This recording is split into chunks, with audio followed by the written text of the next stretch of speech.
tornarmos cidades resilientes, cidades mais sustentáveis. Professor, na sequência, então, o professor Ariadne, por gentileza, se apresente, e depois o professor Sampaio, por favor. Olá, bom dia a todos, sejam muito bem-vindos ao nosso track. Eu sou a professora Ariadne, sou geógrafa de formação, meu doutorado em Meio Ambiente e Desenvolvimento pela Federal do Paraná, e sou docente e pesquisadora do nosso mestrado profissional em Governança e Sustentabilidade do ISAI. Bom, estou aqui para contribuir, né? E contem comigo durante esse momento. Ok, obrigada, professora Ariadne. Professor Sampaio, por favor, se apresente. Bom dia, turma. É um prazer estar dividindo esse track com a professora Isabel e a professora Ariadne, né? Eu me chamo Carlos Alberto Ciotti Sampaio. Eu sou professor do mestrado profissional, como Isabel e Ari também são, em governança e sustentabilidade. Trabalho com a disciplina de sustentabilidade nas organizações. Coordeno o núcleo de pesquisa em ecossocioeconomia, junto à Universidade Federal do Paraná, né? E também espero que possamos ter, né, uma mesa rica e com um debate bem próspero. Agradeço o convite da professora Isabel e da Ari para compor a mesa aqui com você, tá bom? Ok, professor Sampaio, sem dúvida o prazer é todo nosso, né, também meu, como também da professora Ariadne, e podemos estar aqui hoje junto nesse painel e fazer esse trabalho de forma colaborativa, né, sempre bom estarmos todos aqui juntos e aprendendo, né, cada dia mais. E hoje, com certeza, nós teremos aí trabalhos bem importantes. Nós temos uma dinâmica que vai desde temas que vão nos apresentar algumas soluções para a questão da crise hídrica, principalmente, creio eu, na cidade de Curitiba, né, aqui na nossa região metropolitana. Nós vamos passar por questões de saúde mental, com foco, né, na indústria, né, trabalhando nesse contexto da pandemia. Nós teremos um trabalho super importante também, que trata das questões de risco de inundação urbana na cidade de Morretes, mas aí trabalhando com um olhar muito especial sobre a participação da mulher e das meninas. O quarto trabalho vai trazer importantes contribuições sobre o sistema de mobilidade urbana, né, um tema tão importante e tão atual hoje, né, quando a gente fala na gestão urbana, quando a gente fala nas questões da necessidade de mobilidade, em meio a tantos problemas que a gente enfrenta hoje dentro, né, do contexto das cidades, e me parece que vai trazer aí uma proposta de um modelo bem interessante, vamos ficar atentos.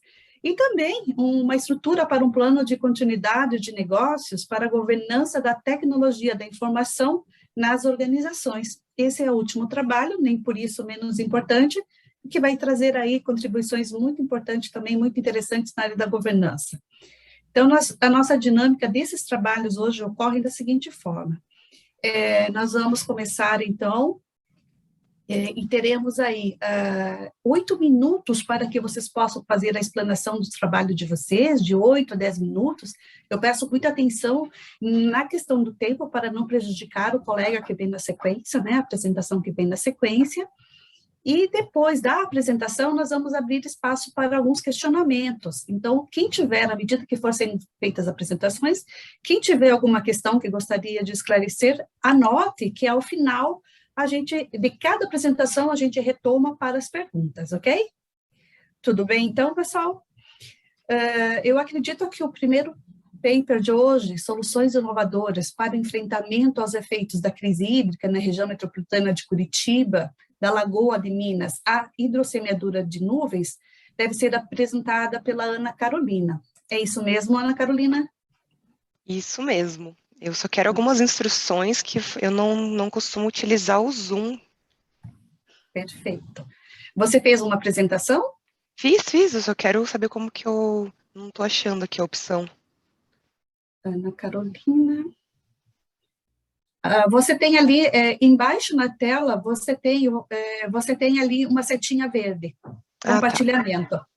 Você Eu tenho clica que aí, compartilhar a tela ou posso compartilhar o conteúdo?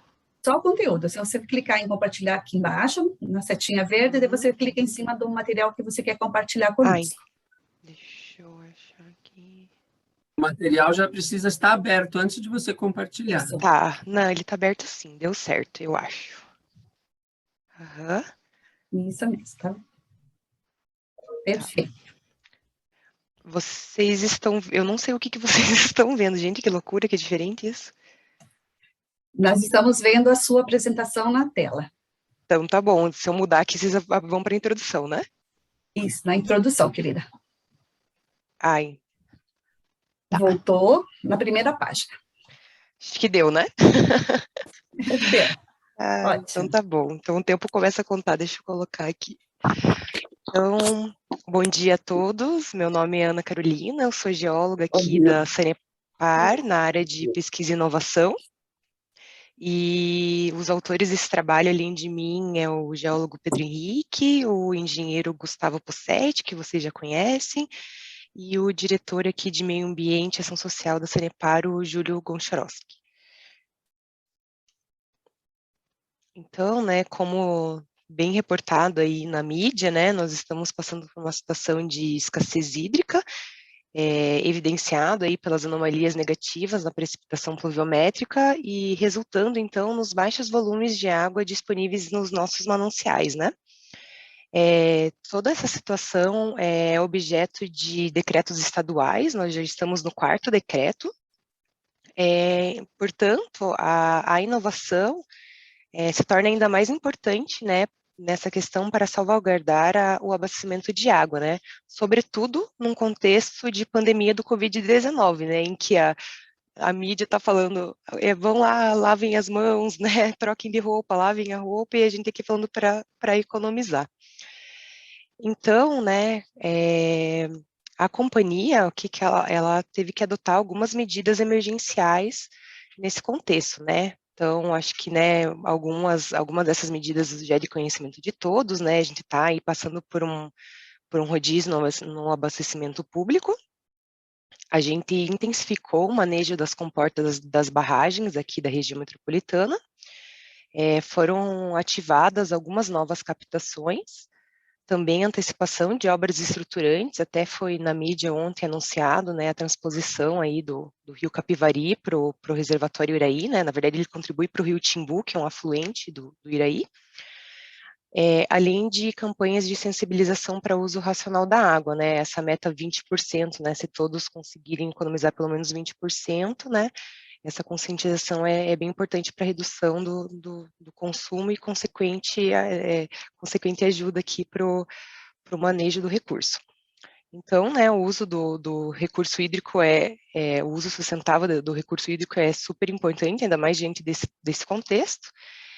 E, né, a empresa, a Sanepar, ela teve diversas ações, né, durante a crise hídrica, mas eu vou me ater um pouco mais aqui na hidrossemeadura de nuvens e na captação de água de Lago de Mina, né, na Pedreira Orleans.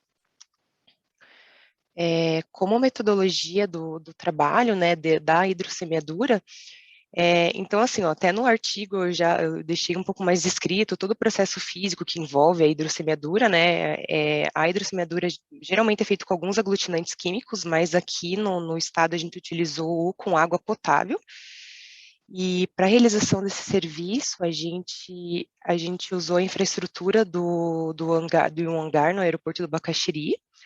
Os voos eram feitos, né, no período diurno, sob controle do Sindacta 2, né, de tráfego aéreo, e foi realizado o serviço entre dezembro de 2020 e maio de 2021. O foco era as principais bacias do sistema de abastecimento integrado aqui de Curitiba, né, as bacias ali que compõem o sistema Iraí-Iguaçu, com o reservatório Iraí, Piraquara 1 e Piraquara 2, além de algumas bacias incrementais, e o reservatório Passaúna, o sistema Passaúna, e a bacia aqui do Miringuava. O reservatório Miringuava ainda está em construção, mas a gente já tem captação na bacia. Então, o serviço ele consiste no monitoramento climático, para a identificação dessas nuvens promissoras para a semeadura, através de imagens de satélite, de radar, de previsões meteorológicas, e também de uma estação meteorológica dedicada. Assim que é identificado essa nuvem promissora, se deslocando para a bacia de abastecimento, né, o voo é dado start no voo, pedido, né, para o tráfego aéreo a autorização, daí o voo é realizado, então é feito a introdução, né, a gente chega aqui em algumas nuvens potenciais, e é feito, então, a pulverização, né, dessa água através desse bico aspersor aqui. Assim que é feito todo o processo de aspersão de água, né, e é identificado que teve sucesso, a gente faz a quantificação dessas chuvas associadas com as semeaduras, né? Como que é feito isso? O voo, né, durante todo o voo é ligado o GPS, então a gente sabe qual que foi essa o trajeto, né, do voo com o horário, e com as imagens do radar meteorológico, a gente consegue verificar onde que choveu e faz essa associação. Eu esqueci de mencionar, mas aqui, essas imagens aqui, a gente tem posicionado também câmeras no centro da cidade para monitoramento dessas nuvens também. Então, como resultado desse processo, a gente teve 53 voos nesse período, sendo 47 com semeadura de nuvens. Tivemos 32 chuvas associadas, representando 68% de assertividade. O mês que mais a gente teve sucesso foi em janeiro de 21, né, com 13 voos e 9 chuvas associadas. Entretanto, o mês que mais contribuiu com o volume não foi janeiro, foi em março. O total de volume acumulado no período, né, com essa associação, foi de mais de 17 milhões de metros cúbicos, ou 17 bilhões de litros d'água, sendo mais de 6 milhões de metros cúbicos nas bacias de interesse, o restante foi nas bacias limítrofes. Dessa contribuição foi verificado principalmente uma contribuição no sistema Iraí-Iguaçu, representando 64%, depois o Passaúna e depois o Miringuapa. Daí um pouquinho aqui do Lago de Minas, né? A gente utilizou, foi feita a identificação dos lagos de Minas aqui no entorno da cidade, através de um projeto de mestrado do Pedro, e o Passaúna, por ele ficar próximo ao rio Passaúna, distante apenas 150 metros, e 5 quilômetros a montante do reservatório, ele foi enxergado como um grande potencial, né? Porque não foi preciso utilizar uma obra muito grande, né? Uma infraestrutura muito grande, porque era apenas 150 metros de rio para transpor. Foi feito, então, verificado a quantidade através de batimetria, né? Identificado o seu volume, a qualidade de água, Conama classe especial, melhor do que o Passaúna. Verificado qual que poderia ser a contribuição ao sistema de abastecimento. Foi feito, então, um acordo com o superficiário. Ele necessitou de licenciamento através de outorga, né, o direito de uso como captação emergencial. E daí, durante todo o processo, foi feita a avaliação desses desafios socioeconômicos e ambientais.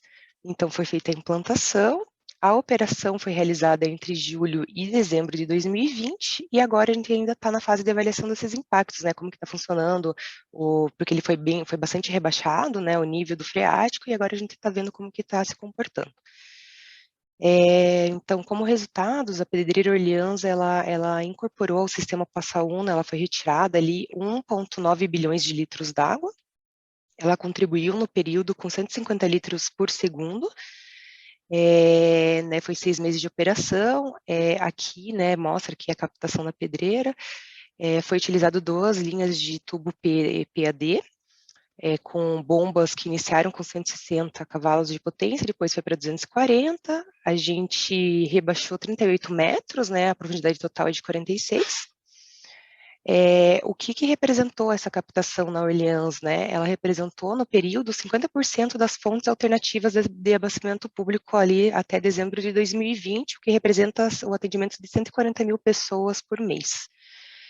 E o impacto dela foi bem significativo, ainda mais considerando ali que, apesar do rio Passaúna contar com, ter uma vazão média de 700 litros por segundo, durante a crise ela chegou a 300 litros por segundo. Então, a pedreira, ela representou 50% dessa vazão, né, no período. E ela também representou mais de 8% do total de captação da Itapassaúna.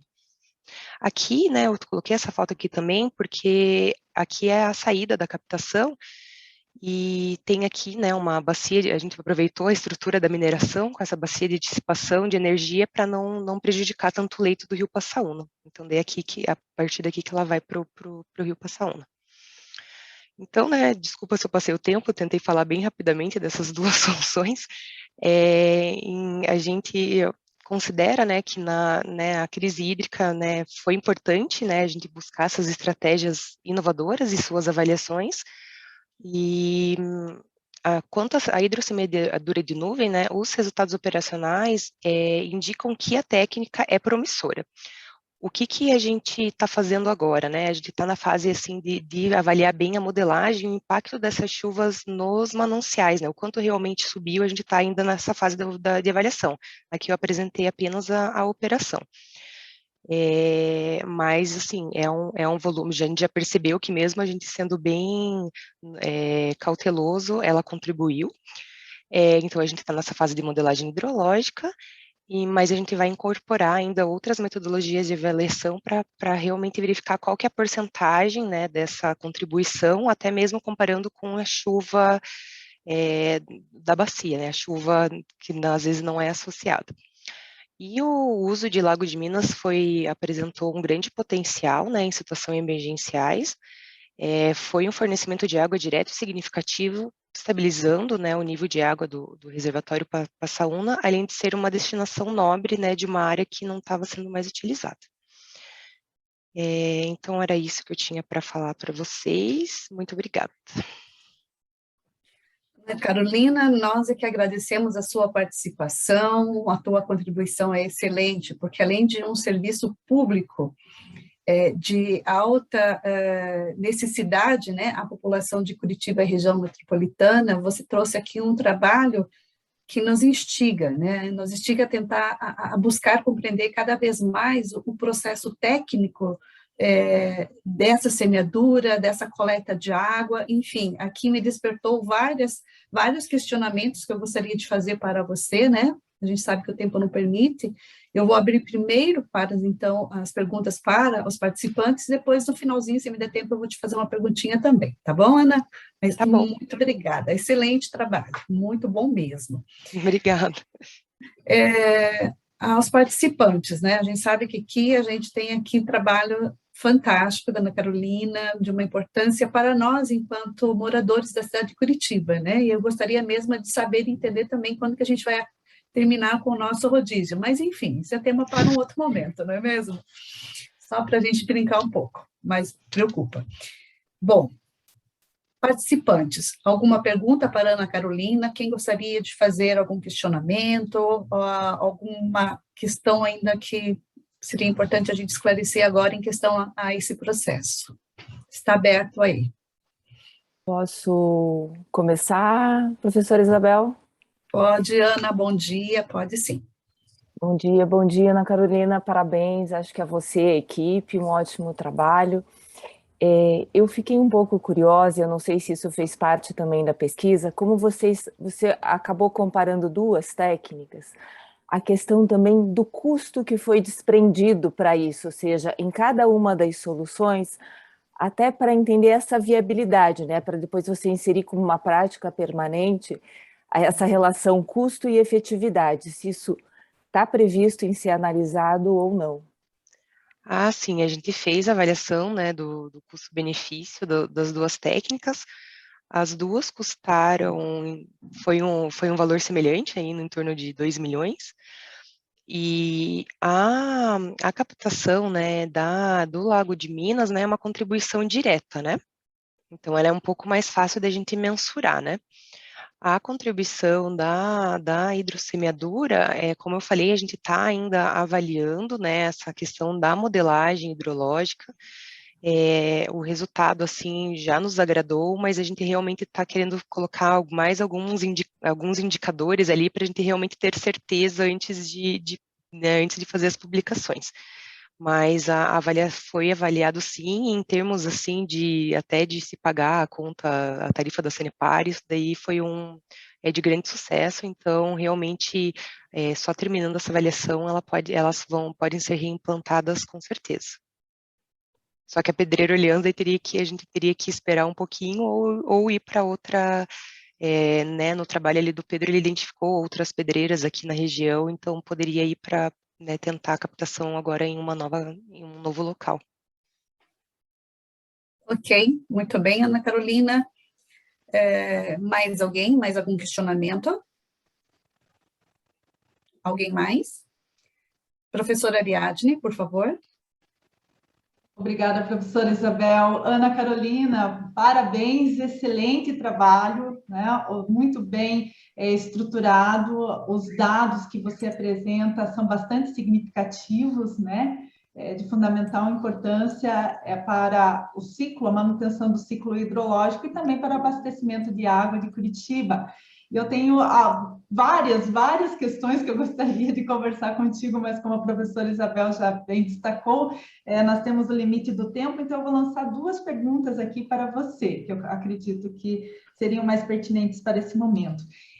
Além dessas importantes ações que vocês aí na Sanepar, né, e toda a equipe técnica vem somando esforços para implementar, quais seriam as medidas não estruturais, né? Aquelas medidas, por exemplo, de conservação das áreas de preservação permanente, que nós observamos que a região aqui da Serra do Mar, os reservatórios que estão mais próximos da Serra do Mar, onde nós temos uma cobertura vegetal mais extensa, esses reservatórios não foram tão impactados, né, por essa escassez hídrica, por conta do baixo volume de chuvas, né? E sabemos que, então, essa cobertura vegetal ela tem fundamental importância no ciclo hidrológico. Então, quais seriam as medidas não estruturais nesse sentido de conservar, manter e recuperar, né, essas áreas de preservação permanente para que esse ciclo hidrológico não sofra tanto impacto em períodos que a chuva tem um índice pluviométrico mais baixo? E também, quais seriam as cooperações interinstitucionais, por exemplo, a Copel? A Copel é uma instituição que tem interesse direto, né, nesse volume de água, porque a nossa matriz energética é a hidráulica, né? É a força motriz aí movida pela água. Então, qual seria se existem essas contribuições, essas cooperações técnicas, né? Porque eu acredito que é de interesse da Copel também manter os seus reservatórios aí para gerar energia, e nós sabemos que estamos sob o risco, né, aí de um apagão. Muito obrigada e parabéns, Ana, e a toda a equipe. Muito obrigada. Então, eu acho que a gente teria que fazer um novo fórum técnico para discutir só essas 2 perguntas, porque engloba muita coisa. Vou tentar resumir, mas não vai ser o resumo, vou citar algumas coisas que me vêm à mente agora.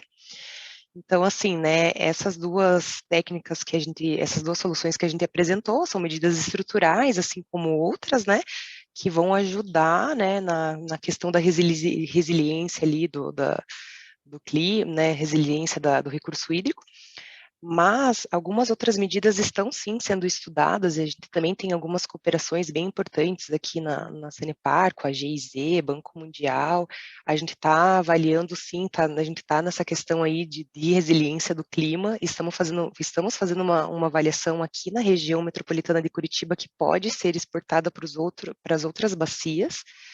Algumas questões já estão sendo implantadas, né, recuperação das áreas degradadas ali no entorno dos mananciais, das APPs que são de posse da empresa, né, porque a legislação mudou no meio do caminho, então as únicas represas que realmente a APP é de posse da Sanepar é o Piraquara 2 e agora o Miringuava, então a gente já começou essa recomposição da mata ciliar, mas são Olha, diversos assuntos estão sendo estudados, né, nessa questão da resiliência climática. Então, até acho que é legal vocês conversarem com o Gustavo, para de repente a gente marcar numa outra oportunidade para começar a apresentar isso, né, para vocês.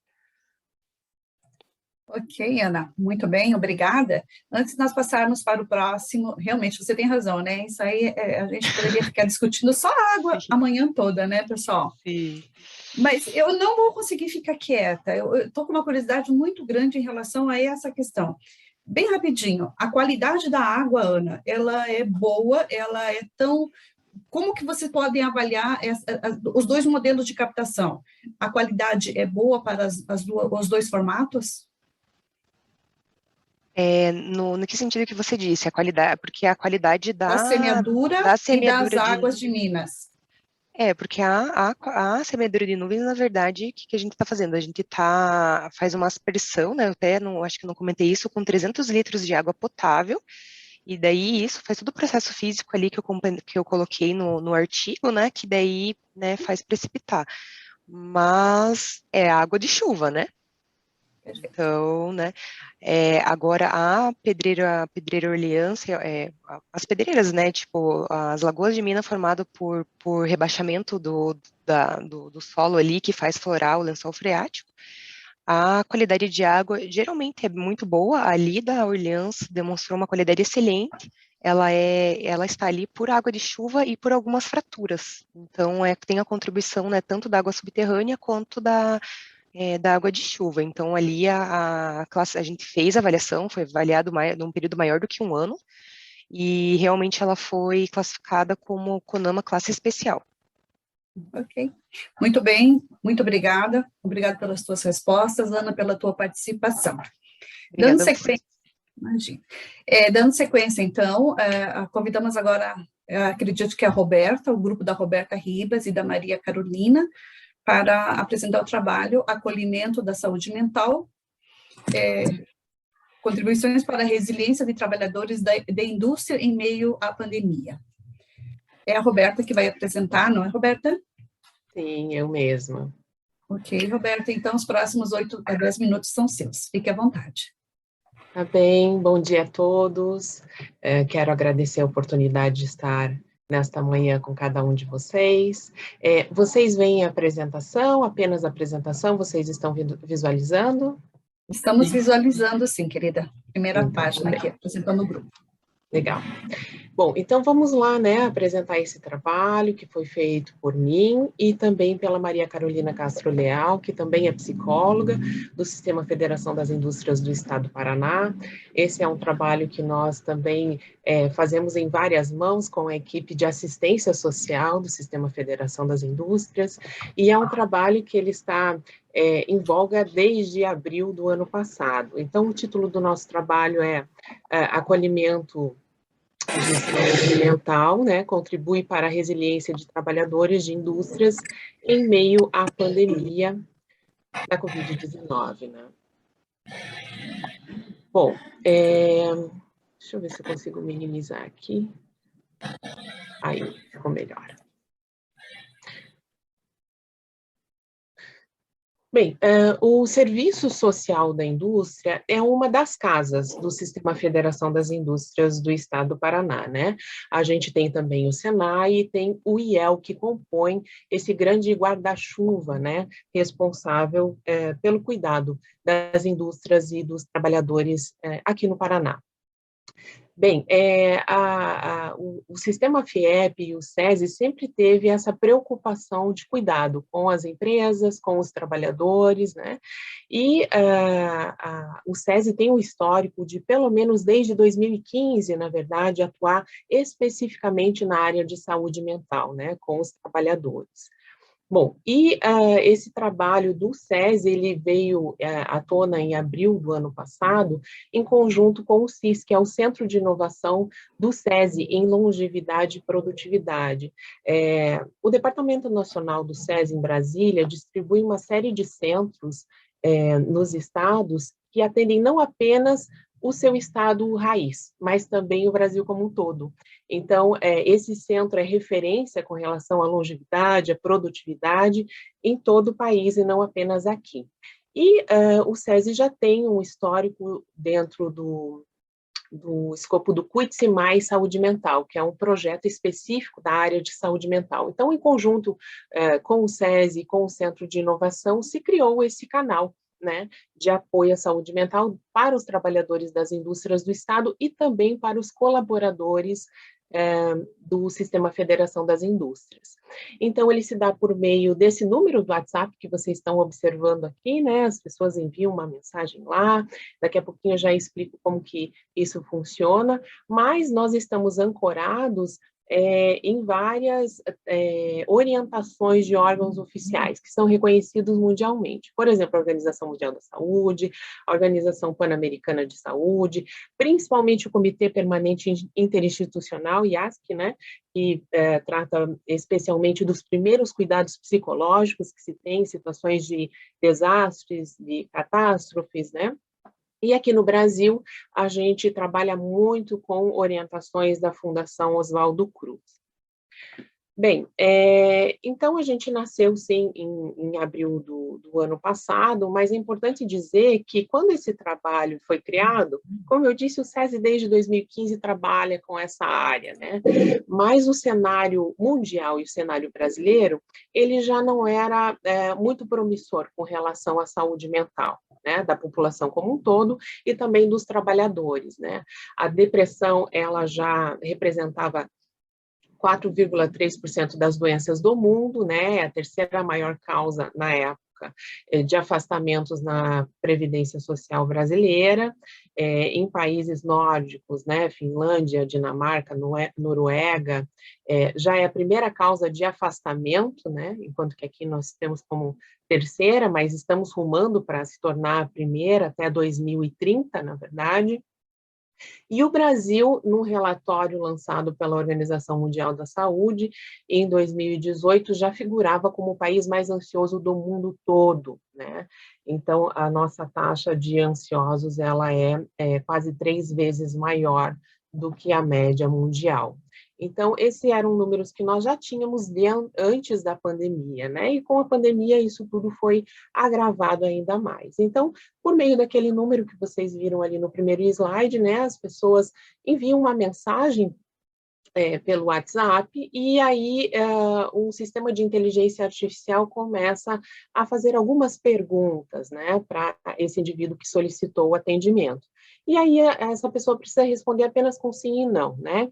Então, a gente pergunta se nas 2 últimas semanas essa pessoa tem se sentido emocionalmente esgotada, irritada, com medo, ansiosa ou estressada.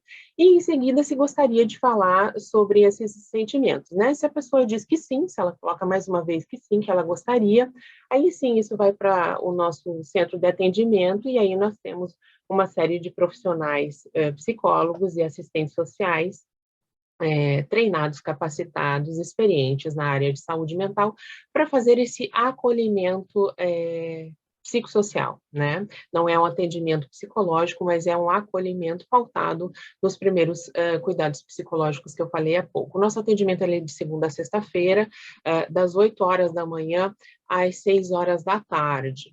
Bem, durante esse período, nós atendemos aí uma série de pessoas, né? Eu coloquei os números aqui, quando nós fizemos o artigo, né? Mas, na verdade, esse número já cresceu um pouquinho mais.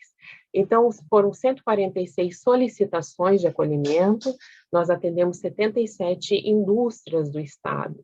A média de idade dos trabalhadores atendidos foi de 33 anos, 54,11% sendo mulheres e 26,3% sendo homens, né? Tem um número que não declarou o sexo. E os motivos mais frequentes que nós percebemos que levam os profissionais da indústria, né, até os trabalhadores do Sistema Federação, a procurar esse acolhimento, esse atendimento no canal, estão relacionados principalmente à ansiedade, ao sentimento de angústia e de medo. e que a pandemia acabou trazendo, né, para a vida de todas as pessoas, né, em algum grau. Todos nós fomos afetados em alguma medida, né. Alguns conseguiram lidar com essa situação de forma mais resiliente e outros nem tanto, né. O objetivo do canal justamente é para que a gente possa buscar estratégias junto com essas pessoas para que essa resiliência para lidar com essas situações, né, de medo, de ansiedade, de angústia, elas possam surgir a partir da vivência que as pessoas já têm, né, de resgate de situações que elas já vivenciaram, pautado também nos 4 pilares que a Organização Mundial da Saúde coloca como fundamentais para a saúde como um todo, né, a dimensão física, a dimensão psicológica, a dimensão social, a dimensão espiritual.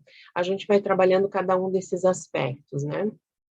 Um outro ponto é o caráter informativo também desse trabalho de acolhimento, né. A gente faz a orientação de como que essa pessoa poderia vir a ter um atendimento psicossocial, né.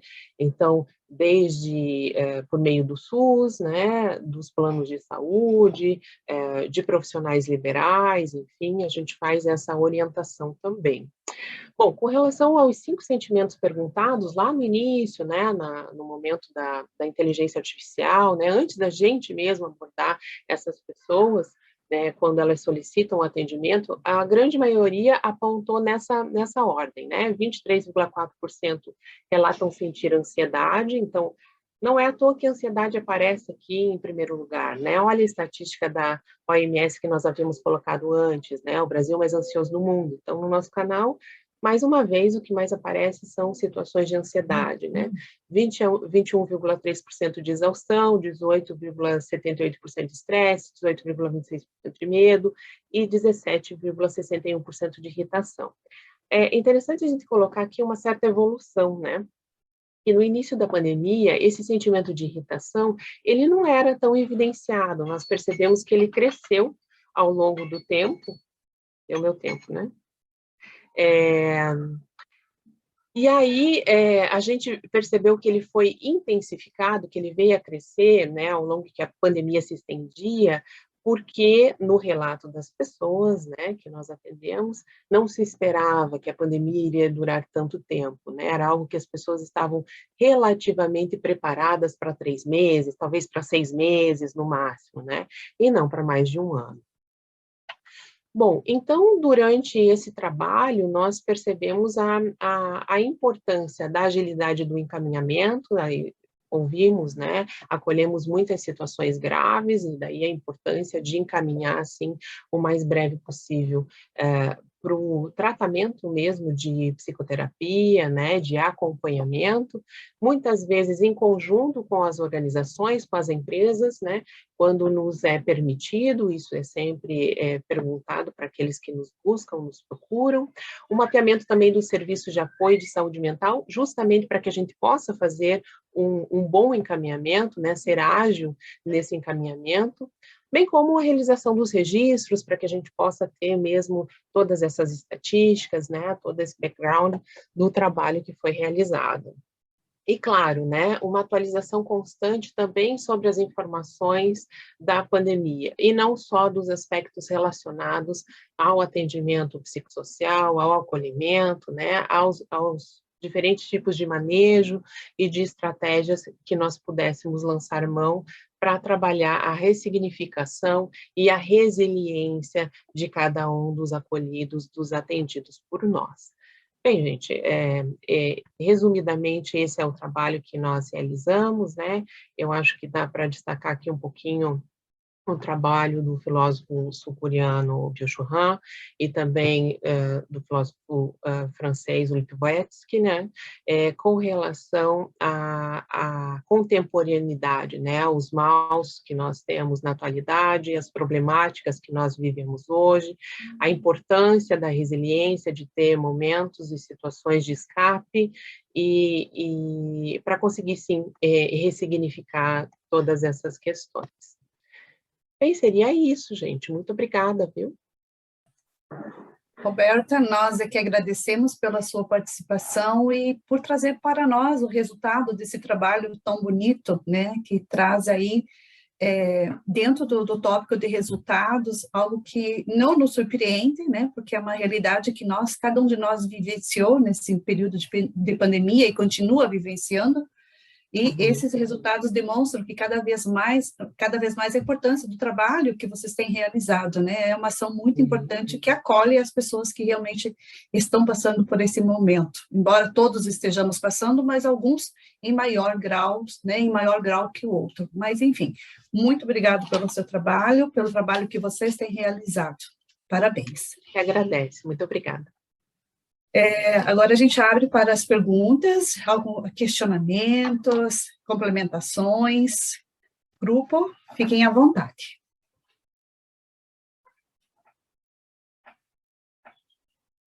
Alguém gostaria de fazer alguma pergunta? Professora Ariadne, por favor. Bom, vamos lá. Eu sou curiosíssima, né, pessoal? Já perceberam que eu gosto realmente de explorar e para a gente poder aprofundar um pouco mais esse importante momento de diálogo, né? Roberta, parabéns, o trabalho de vocês é incrível e de fundamental importância, né? Todos os trabalhos que estão aqui elencados nesse track é de fundamental importância para a nossa sociedade, traz um impacto direto, positivo para a nossa sociedade. E esse trabalho do SESI realmente, Roberta, vem demonstrar em um cenário que se agravou consideravelmente durante a pandemia, e você demonstra aí os números, né? 146 solicitações de atendimento desde abril do ano passado até o presente momento. Então, digamos aí, já foi 1 ano e meio, né? Com 146 atendimentos. Então, solicitações, né? De atendimento. Então, quais seriam as estratégias que vocês estão pensando ou que já são utilizadas para ampliar esse acolhimento da população? Porque nós imaginamos que esse número de pessoas que estão passando por angústias, né, por sentimentos aí, como você colocou, de medo, depressão, uma doença tão grave que acomete a nossa sociedade. Então, provavelmente esse número é bem maior, né? Mas as pessoas não estão solicitando ajuda ou então estão buscando outros meios, né? Além desse que vocês estão aí, esse atendimento tão importante que vocês estão ofertando. Então, quais seriam essas estratégias para ampliar o alcance, né? Que chegue até a informação, porque, por exemplo, eu não sabia que o SESI tinha esta plataforma, que tinha essa disponibilidade de ajuda psicossocial, né? Então, quais são os meios de divulgar esse trabalho e também a população mais vulnerável que não tem acesso aos recursos tecnológicos, como a plataforma WhatsApp? Qual seria a forma, se vocês têm alguma estratégia, se vocês estão acolhendo essa população também? Muito obrigada e parabéns, Roberto. Obrigada pela pergunta, professora Ariadne. Bem, as nossas estratégias de divulgação, elas estão envolvidas com todas as nossas mídias, né?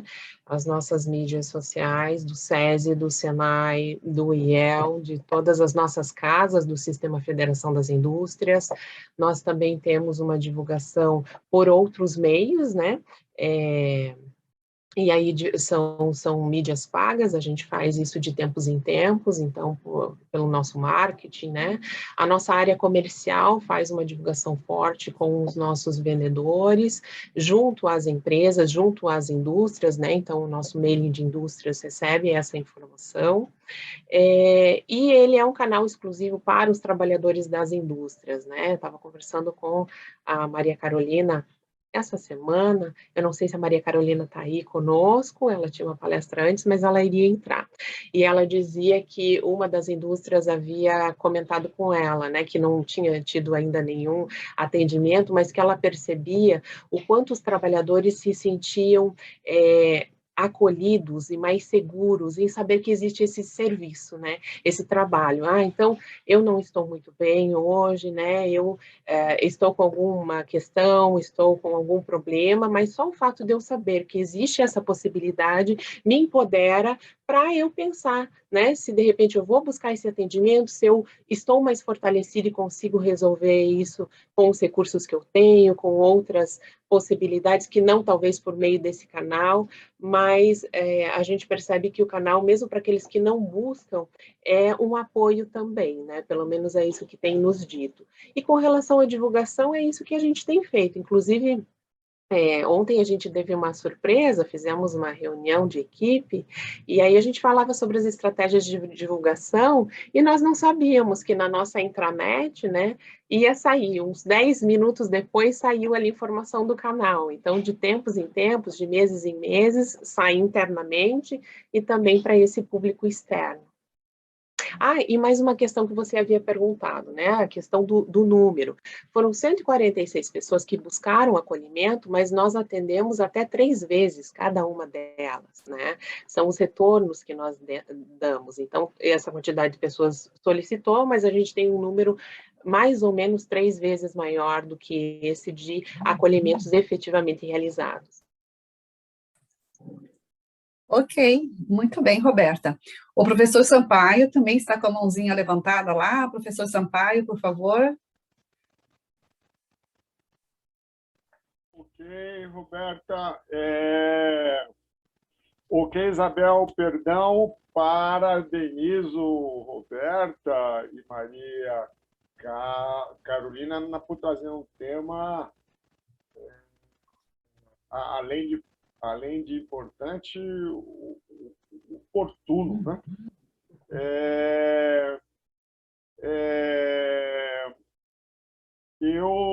Eu fiquei curioso até, Roberta, para que tu pudesses falar como um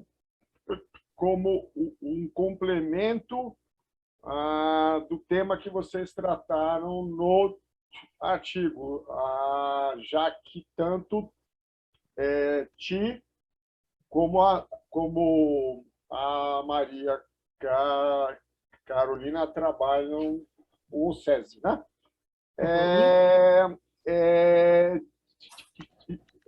Diante do tema da resiliência dos trabalhadores, né?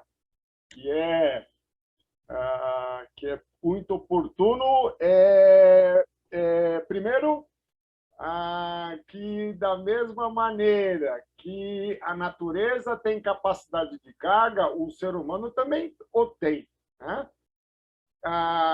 E dito de outra maneira, né, o ser humano faz parte da própria natureza, né? Então, considerando essa capacidade de carga, né, que os trabalhadores do SESI têm, né, existe algum programa de prevenção, né, para que não chegue ao ponto, né, de superar a capacidade de carga, ainda que seja um tema muito complicado, tá, Roberta?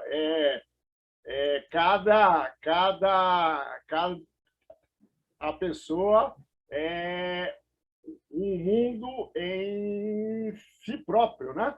Mas eu fiquei bem curioso porque o SESI é uma organização que eu respeito muito a trajetória, né? E com certeza, caso tenha algum programa e ponta, com certeza o SESI é uma dessas organizações que pode dar os bons exemplos. Agradeço pela oportunidade, Isabel. Eu que agradeço, viu? Muito obrigada, professor Sampaio. Estou colocando aqui no chat para vocês, tá? Duas possibilidades, até para vocês conhecerem um pouquinho mais, né? O nosso portal de longevidade, do Centro de Inovação SESI, em Longevidade e Produtividade. Aqui a gente tem uma série de textos, de vídeos com orientações simples, rápidas, né? A quem possa interessar, né? A gente se direciona muito para gestores, para trabalhadores, mas são dicas que funcionam para, enfim, qualquer pessoa. E também o site do Cuide-se Mais como um todo, né? Ele tem 8 eixos, e um dos eixos do Cuide-se Mais é o eixo de saúde mental, né? Naquele entendimento que a Organização Mundial da Saúde nos coloca, dessa questão da atenção global para a saúde, né? E não apenas de um aspecto. Se a gente cuida da saúde física, se a gente cuida da saúde espiritual, se a gente cuida da saúde social, a gente está impactando positivamente também a nossa saúde mental. Então, existe sim, né, trabalhos já consolidados nessa área, inclusive, de prevenção, né? A gente tem consultorias aí para as empresas, para as indústrias, mas também existe esse trabalho de orientação e que a gente deixa aí a cargo de quem possa interessar no acesso gratuito, né? Existem também muitos trabalhos que nós fazemos de cunho social, né? Então, a gente tem uma parte de responsabilidade social também muito grande dentro do Sistema Federação das Indústrias, e existem trabalhos nesse sentido também, voltados, inclusive, para a área de educação, né? Com orientações de saúde mental também para essa questão, não só para dentro do Sistema Federação, porque nós temos ensino médio, ensino fundamental, nós temos também a graduação, a pós-graduação, inclusive com curso de mestrado, né? Então, a ideia é que a gente possa também acolher e trabalhar com os nossos estudantes de todas as idades e das diferentes áreas, mas também poder levar um pouco desse trabalho para outras organizações que também trabalham com a educação, né, e com os estudantes. Ok, excelente.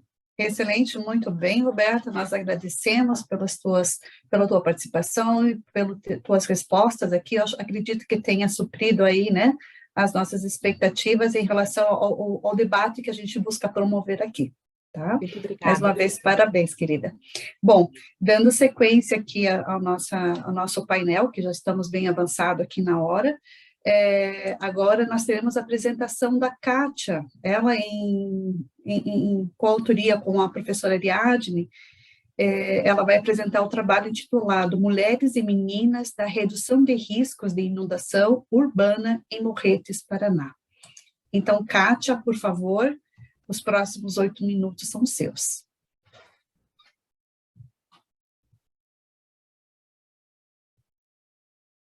Kátia? Liberar meu microfone, né? É importante vocês me escutarem. Isso mesmo. Então, vamos lá. Vou iniciar aqui. Então, o meu artigo, ele é fruto da minha dissertação, da minha pesquisa desenvolvida no programa de mestrado em Governança e Sustentabilidade do ISAI, e aborda mulheres e meninas na redução de riscos de inundação urbana em Morretes, como a professora Isabel falou. Kátia, se você conseguir colocar ela em... Eu estou vendo só... não estou vendo a tela inteira. Se você conseguir colocar, facilita. Mas para quem não enxerga direito. Eu já coloquei em tela inteira. Agora, está aparecendo a tela inteira para vocês? Olha, para mim não sei. Não? Não. Engraçado, para mim já está aparecendo. No meu computador está na tela inteira. Kátia, talvez às vezes é melhor você sair do compartilhamento e compartilhar de novo. Ela muda, mas não em modo apresentação. Isso. Então, peraí, eu vou parar e vou compartilhar de novo. Cadê? Aqui. Vocês estão vendo a tela? Entrou a tela, mas não em modo apresentação ainda. Ah, vamos ver.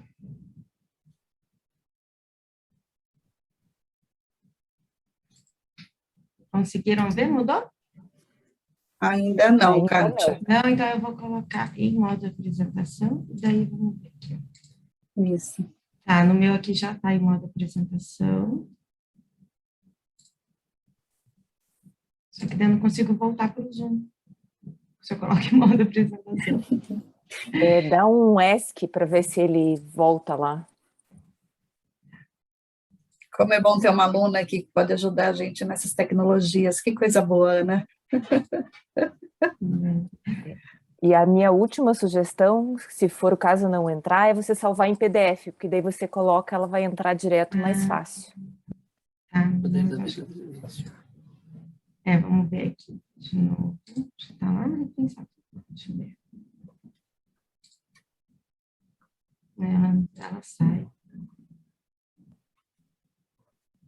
Não, mas vamos lá, Ana. Vamos assim? Não. Vamos assim, porque já são 10 horas e ainda temos as outras apresentações. E na verdade os slides vão ser só um guia, tudo que está nos slides eu vou conversar e depois também eu posso tirar as dúvidas. Então, vamos lá.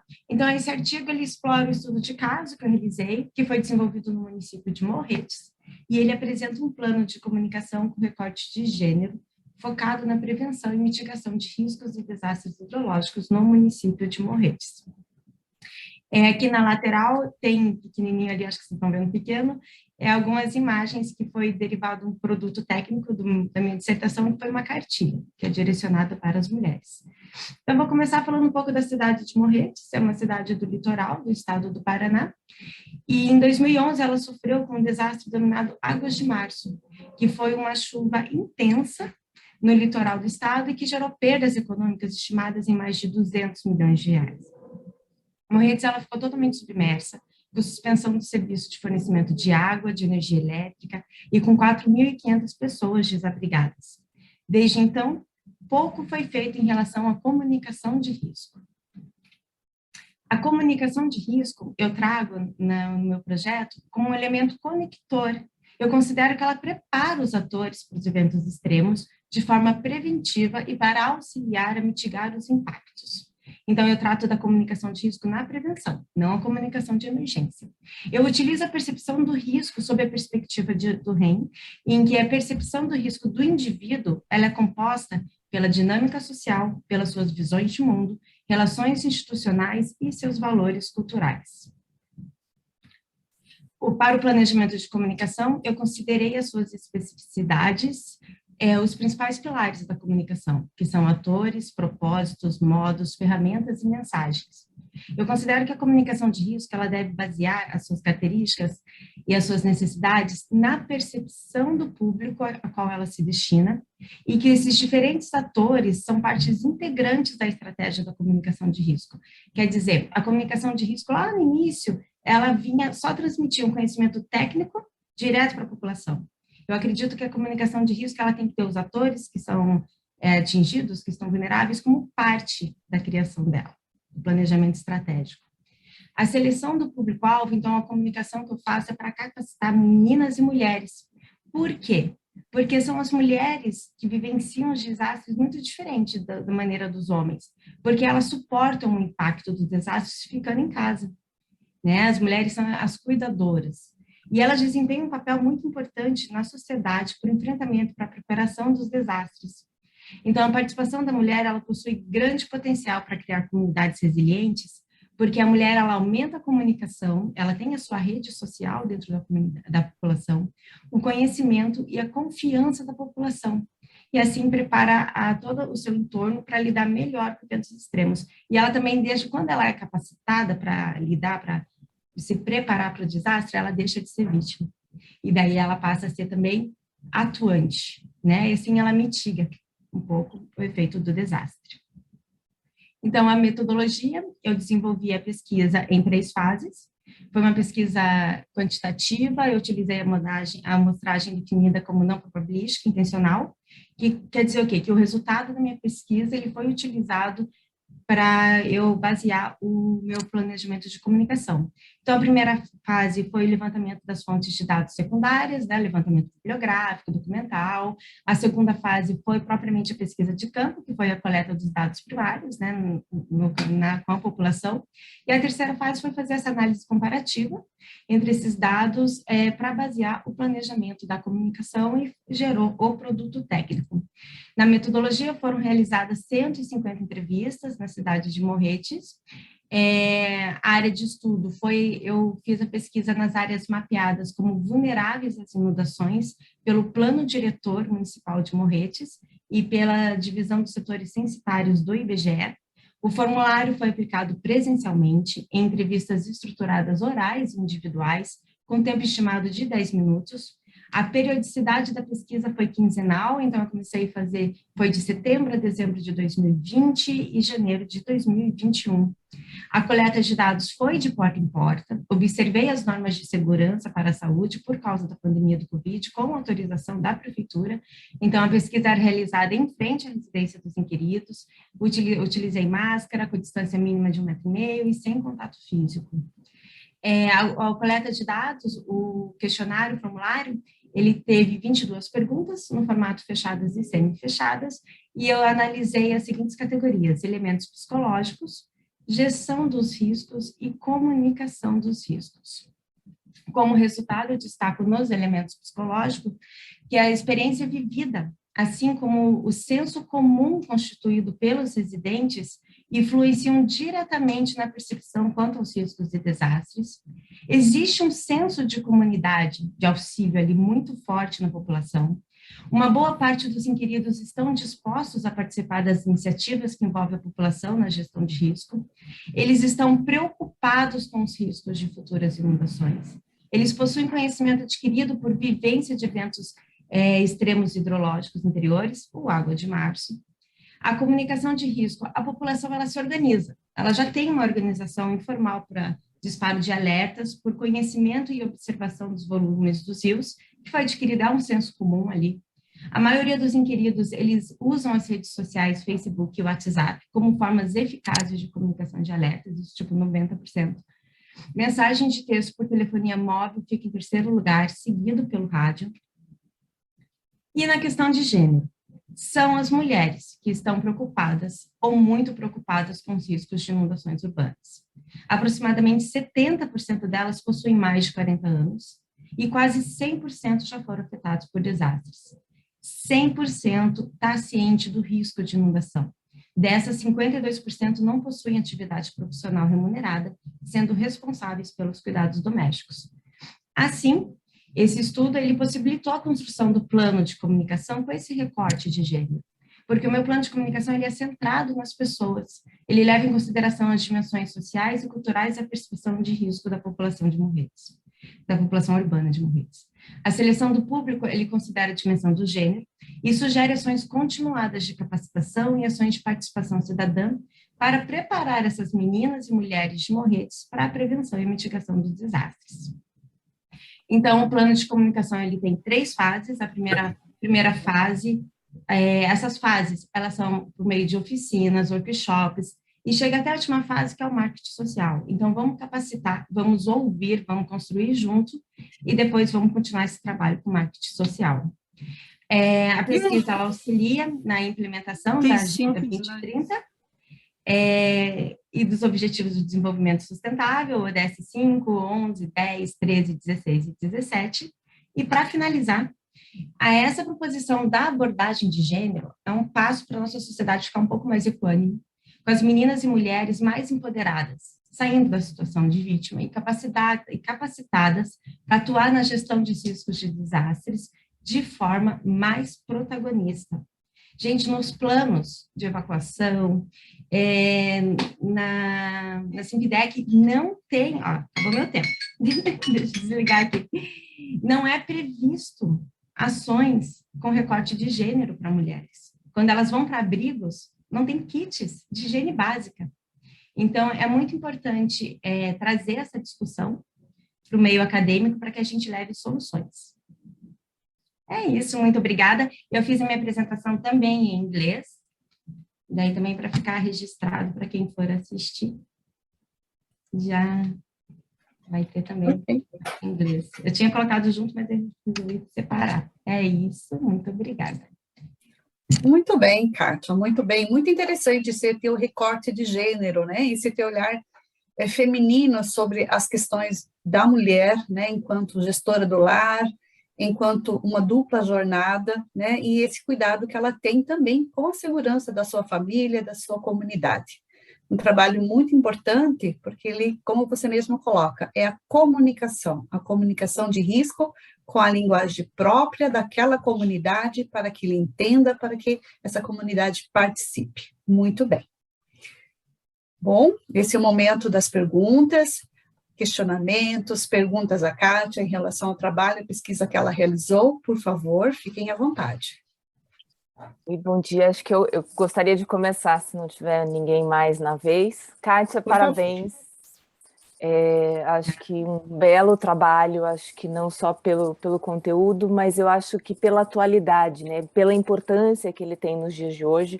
Parabéns também à professora Ariadne, que te deu suporte, né? Acho que apoiou e orientou todo esse trabalho. A minha pergunta eu acho que dado a relevância disso, e esse é um tema que eu particularmente assim tenho um apreço muito grande, eu acho que a gente peca muito, ainda em termos de Brasil, de levar a sério essa questão do risco estar preparado para respondê-lo quando ele ocorre.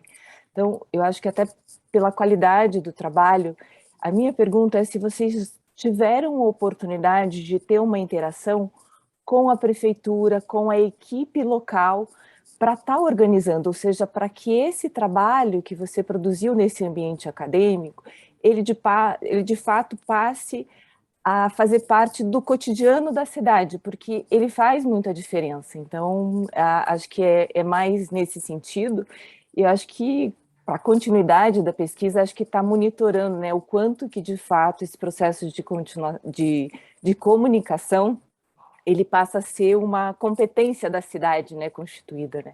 Acho que isso é interessante de você continuar nesse teu processo de análise. Sim, Ana, muito obrigada pela sua contribuição. A professora Ariadne, eu e a professora Ariadne, a gente já está prevendo dar continuidade desse trabalho. Nós discutimos muito as janelas de oportunidade, né? Então, tá a nova gestão municipal, lá, o novo prefeito de Morretes. Então, quando eu comecei a pesquisa, ele era vereador, então ele acompanhou, ele que me indicou os caminhos lá dentro de Morretes, e agora ele é o prefeito. Então, ele está aberto para essa conversa, então a gente só está esperando acertar alguns detalhes, a gente vai levar para Morretes mesmo para ver a implementação disso. Inclusive, o planejamento, eu estudei o que já estava sendo feito, né, o que foi feito. E como as ações tinham sido muito pontuais, eles não tinham esse olhar holístico, então a gente vai aproveitar essa janela de oportunidade com essa nova gestão para a implementação. Então, é um projeto que está sendo construído, foi construído a 4 mãos, e foi ouvido a prefeitura, foi ouvido os bombeiros, a Defesa Civil de Morretes, para que ele seja implementável e depois replicado em outras cidades litorâneas também. Porque aqui no Brasil a gente não tem a cultura do risco, né? Sinalizar a cidade, Morretes tem algumas sinalizações muito discretas, que o turista tem que ser muito atento, sabe? Então, a gente precisa instituir essa cultura de risco para trabalhar a prevenção e assim mitigar o desastre. Então, com a orientação da professora Ariadne, a gente está vendo a possibilidade, e pelo núcleo, né, de estudos em desastres, de riscos e desastres do programa de mestrado, a gente vai ver a viabilidade disso. Só mais daí uma pergunta, tá? Porque eu não sei se isso está disponível para Morretes, porque quando você também trabalha com risco, lógico, você falou que você olhou para o passado, mas várias cidades, às vezes o próprio estado, tem a projeção de cenários, já com um olhar para 100 anos, para você estar mapeando. Eu não sei se essa informação está disponível para Morretes e se vocês consideraram isso também, até para fazer esse trabalho mais prospectivo e proativo para frente. Então, Ana, não tem um estudo prospectando, né? Por exemplo, um estudo do estado prospectando, né? Então, o estado do Paraná, ele é um estado que está bem... A governança de riscos de desastres do estado do Brasil, né? Ela é bem estruturada, ela é bem complexa, mas é nova.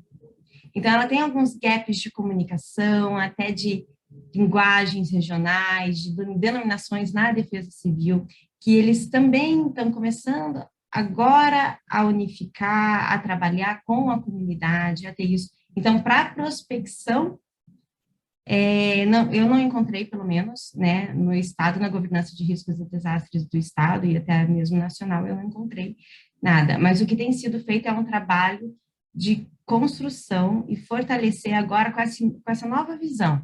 Tirar, que antes era unidirecional a comunicação, era do técnico, ia lá, e quando chegava na população, o desastre já estava ocorrendo. Então, agora eles estão estruturando de uma nova fase, que é construir junto com a população para que ela se torne de uma maneira mais preventiva. Isso começou em torno de 2016, então é algo muito novo.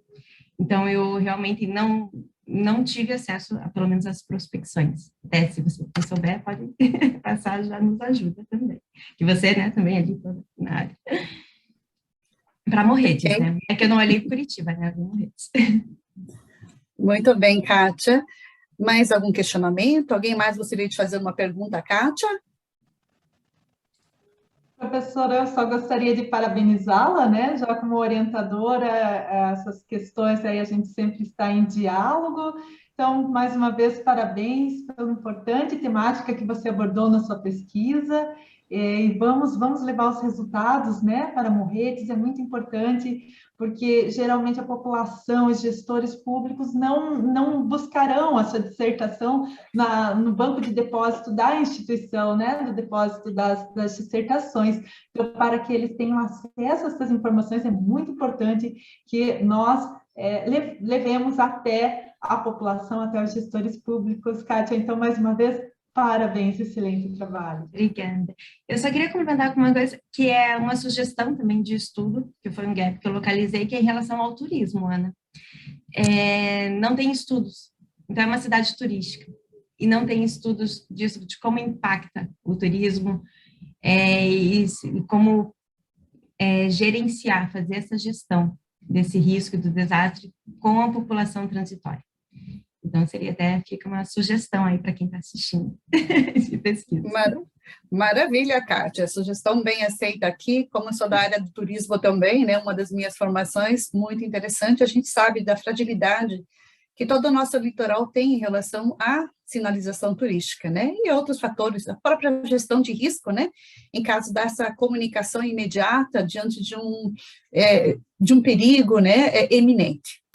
Mas, muito bem, parabéns. E aqui, Kátia, pontuando de uma forma bem breve também para a gente poder continuar, você falou de janelas de oportunidades, né? Eu espero realmente que para o próximo ano a gente consiga ver essa janela de oportunidade em relação ao trabalho que você produziu. Acredito que um trabalho de grande esforço, de uma necessidade de um grande fôlego, e isso não pode ser desperdiçado. Isso vale para você, vale para todos que aqui participam, que sempre busquem, né, publicizar o trabalho que vocês realizam. E quando há a possibilidade de um produto e que ele seja aplicado, que ele possa trazer soluções a uma demanda real da sociedade, que realmente ele seja efetivado. Eu acho que aí é o grande ganho que nós temos enquanto acadêmicos, enquanto profissionais. Então, eu espero de coração que na próximo ano a gente consiga ver a Kátia aproveitando essa janela de oportunidade e a gente poder acompanhar, né, o seu trabalho aí sendo concretizado, né, se materializando para essa comunidade de Morretes que a gente sabe que é muito carente. Parabéns, Kátia. Bom, pessoal, vamos lá então. O nosso próximo trabalho vai ser apresentado pela Ana Cristina, que está aqui conosco, junto com o professor Ricardo, que também está aqui. E ele se intitula Sistema de Mobilidade Urbana de Curitiba, Caminho para um Novo Modelo. Então, acredito que a Ana que vai apresentar. Ana, os próximos minutos são seus, fique à vontade.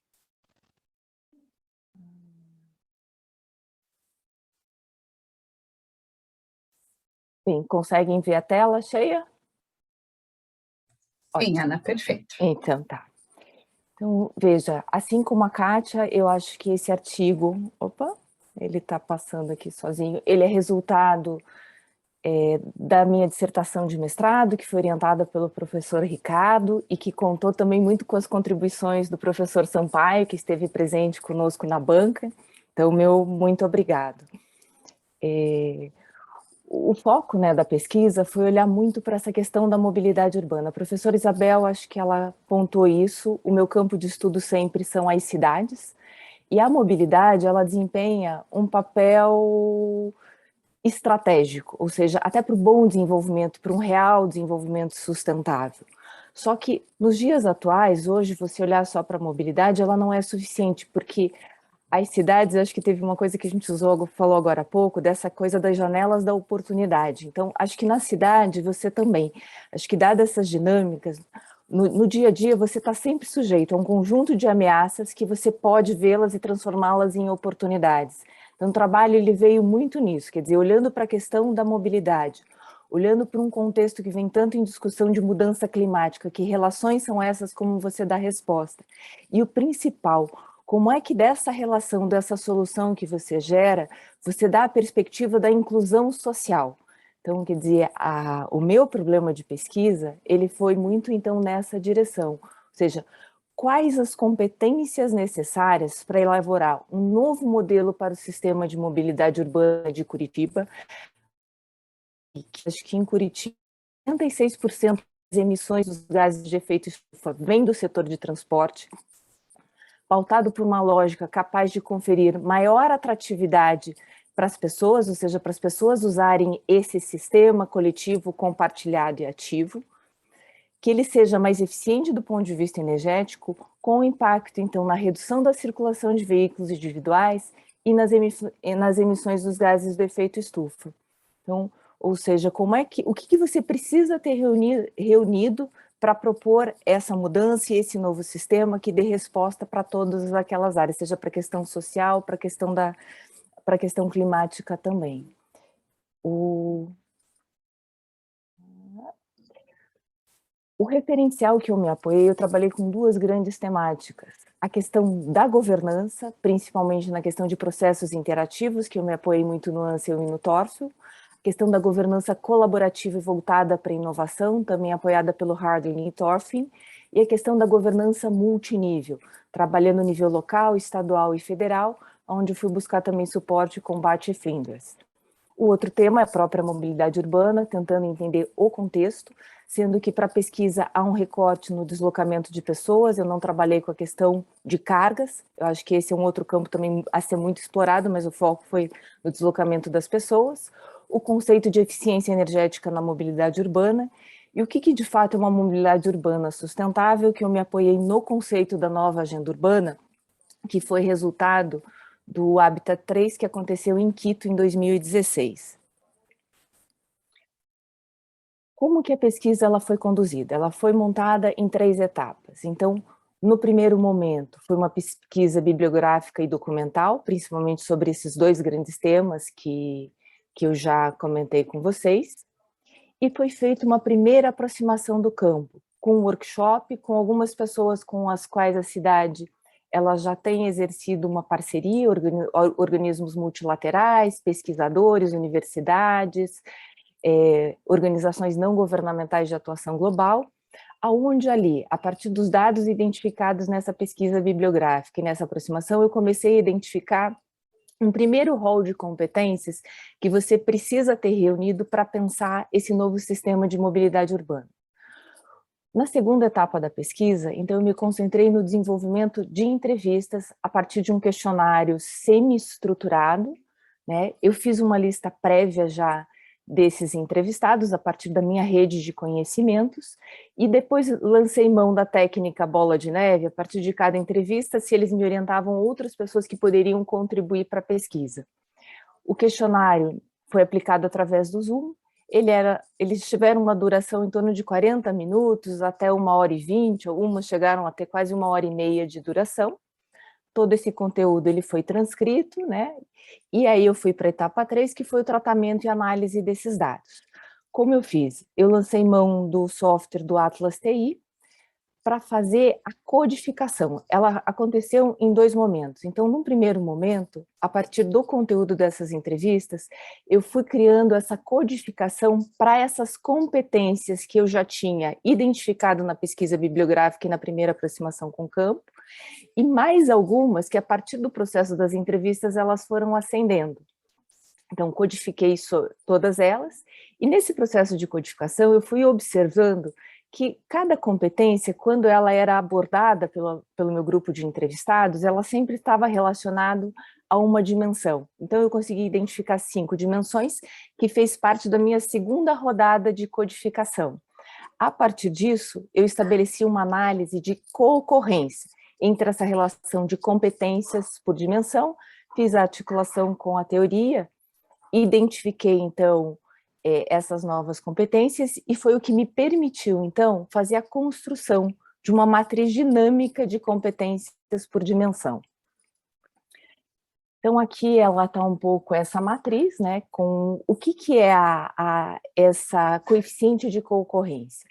Ele me indica a força da relação entre dois elementos. Então, no caso, cada competência, eu acabei identificando 17 competências ao longo da pesquisa, e essas 5 dimensões, a econômica, a financeira, a jurídica, a política, a social e a técnica. O que acabou acontecendo? Como ela é uma pesquisa qualitativa, e quando eu uso esse coeficiente, quando eu tenho frequências muito desiguais, há uma tendência de você ter valores muito baixos. Esse código, esse coeficiente de co-ocorrência, ele tem um intervalo de variação de 0 a 1. Ou seja, quanto mais próximo de 1, mais forte é essa relação entre os dois elementos. Então, como eu tinha frequências muito desiguais, com uma tendência a ter valores muito pequenos de significância, potencial de concorrência, o que, na verdade, às vezes não é verdadeiro, porque ela existe, eu acabei estabelecendo 4 intervalos para medir e olhar para esse meu conjunto aqui de análise, essa força da relação. Então, eu trabalhei com uma intensidade de significância baixa, média, forte e muito forte. Então, aqui eu usei um pouco as cores do mapa de calor, ou seja, quanto mais próximo do vermelho, você tem o teu hotspot, então você tem uma significância muito forte. E isso foi muito interessante, que daí, para o contexto de Curitiba, cada uma dessas competências eu estabeleci os atributos e os requisitos, o que quer dizer esta competência no contexto de Curitiba, e eu pude observar que, por dimensão, algumas, elas têm essa relação mais forte, ou seja, elas precisam estar mais presentes para dar resposta, para desenhar esse novo sistema de mobilidade urbana. Então, na questão da econômica financeira, chamou muita atenção a importância de modelos de negócio. O que é esse modelo de negócio? Quer dizer, como é que você organiza isso, como vai ser essa relação entre público e privado, de que forma a prefeitura vai implementar essa solução para a cidade. Na dimensão jurídica, veio muito forte o marco regulatório, porque é a dimensão onde você tem que criar estrutura para as coisas acontecerem. Na dimensão política, que é onde é tomada a decisão, a questão da governança ela veio muito forte. Na dimensão social, quer dizer, eu não tive nenhuma correlação assim muito forte, mas assim de relação forte, veio a questão do advocacy, a questão do foco no cidadão, e, de novo, a questão da governança, ou seja, como é que você desenha um sistema que vai atender essa necessidade do usuário. Mas o usuário, ele também precisa perceber que ele precisa ter uma mudança de comportamento para que esse sistema funcione e que a cidade alcance essa relação de se colocar numa trajetória de neutralidade de carbono. Isso eu acabei não mencionando, porque esse é um grande desafio que a cidade ela aceitou, que é alcançar a neutralidade de carbono até 2050. Como o setor de transporte ele é responsável por 67% das emissões, a gente tem que modificar muita coisa na nossa cidade, nos nossos comportamentos, para que isso seja alcançado. E aí, aqui algumas conclusões que eu cheguei a partir dessa matriz. Então, essa identificação dos requisitos e das competências, elas sim podem colaborar e muito para pensar o sistema, até porque ele é um problema complexo, multifacetado, então você precisa ter uma análise preliminar de você saber aonde você está entrando para lidar com isso. As abordagens multidimensionais estruturadas, elas são fundamentais, sim, para você ter essa compreensão desse universo todo, desse universo holístico que é tratar a mobilidade urbana. Ela não é um problema linear. E reconhecer essas competências, ela acaba sendo uma estratégia de partida para você alcançar um resultado bem-sucedido. Acho que da minha experiência como gestora urbana, e já acompanhando vários projetos, quando você não faz essa identificação das lacunas de complexidade e capacidade instalada, há uma tendência muito grande desses projetos não evoluírem bem. Na construção dessa matriz de competência, a gente pode observar benefícios da utilização dela. porque elas vão te ajudar a definir uma melhor estratégia para o desenvolvimento desse modelo, além de criar um ambiente favorável, ou seja, você construir um ambiente capacitante onde você vai articulando essas diversas competências e esses ativos para desenhar o modelo. Também minimiza os riscos, como eu já falei. A tendência, quando você não faz essa identificação de complexidade e capacidade, é que o projeto tem um potencial, uma probabilidade muito maior de dar errado. Então, com isso, você pode evitar um desempenho ruim. No caso de Curitiba, o que se destacou? Um número de competências muito forte na dimensão política e jurídica, ou seja, dimensão política, que é onde se toma a decisão. Quando a gente está falando de um novo sistema de mobilidade, a gente está falando de um sistema muito disruptivo.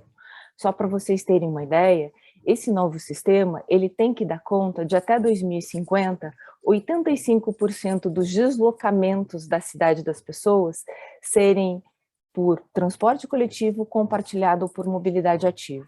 Hoje, a gente está com isso na ordem de 46%, ou seja, quase eu tenho que dobrar isso.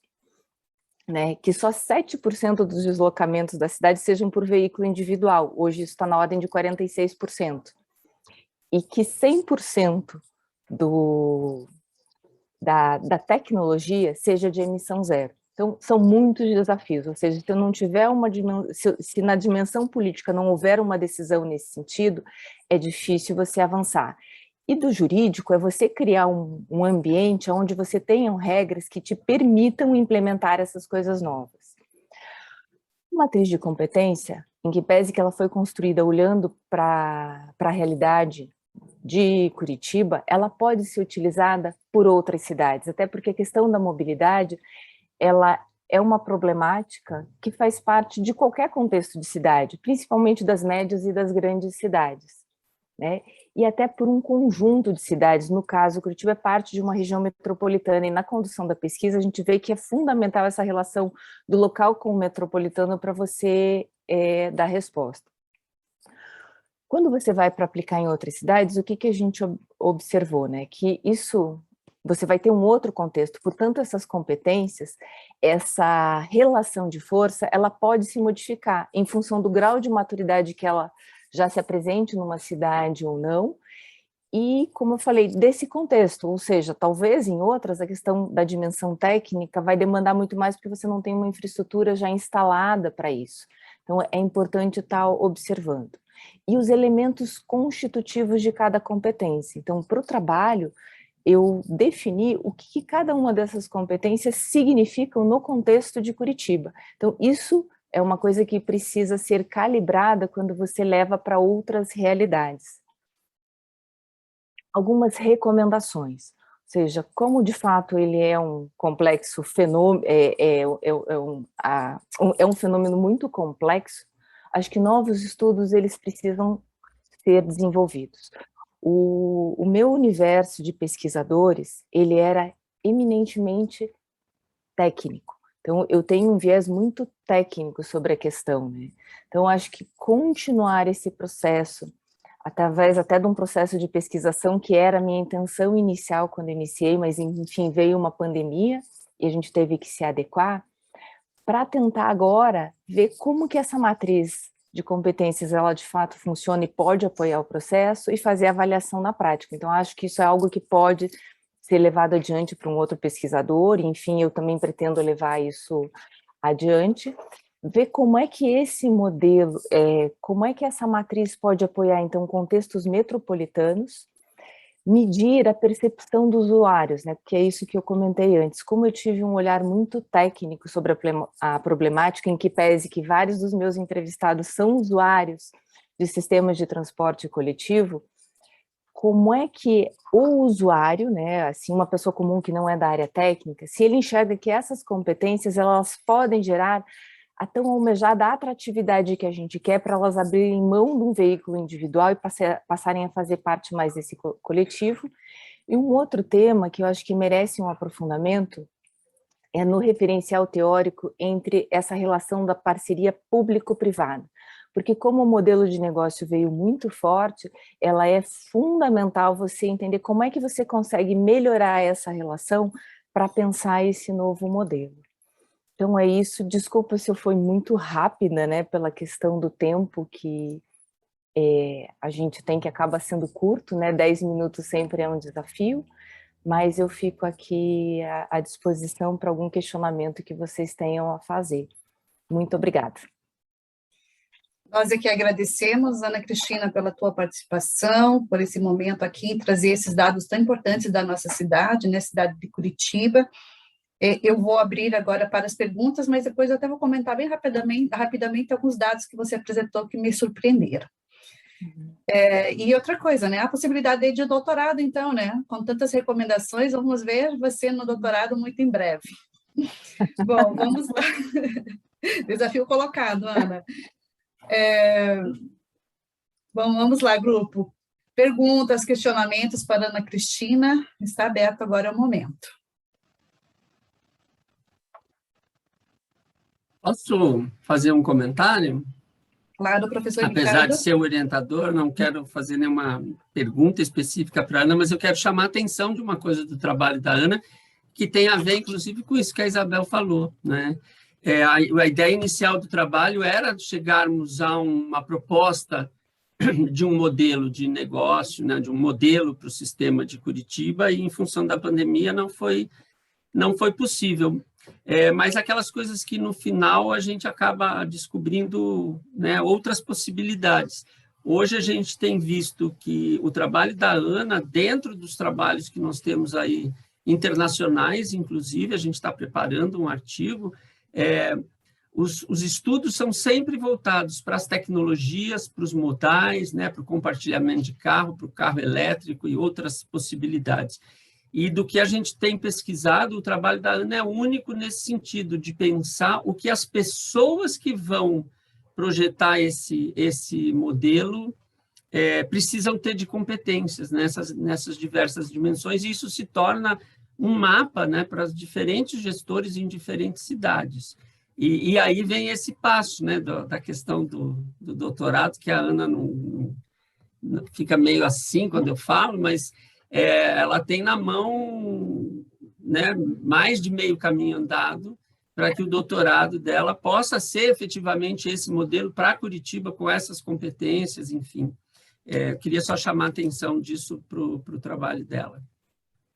Ok, professor Ricardo, obrigada. Obrigada por suas contribuições. Professor Sampaio, por favor. Obrigado, Isabel. Primeiramente, é um prazer em revê-la, Ana.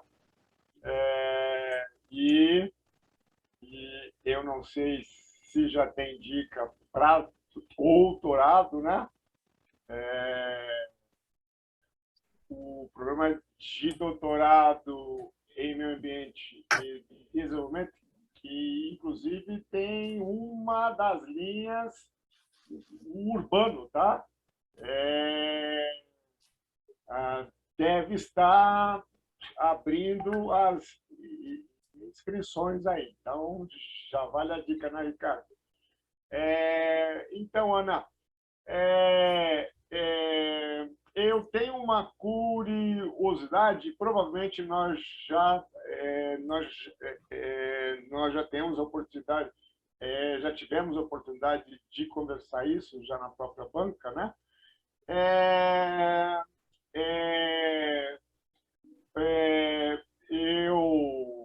Eu não sei se dá para que a gente para que a gente afirme ainda se esse cenário pós-pandêmico, né, ele está muito longe ou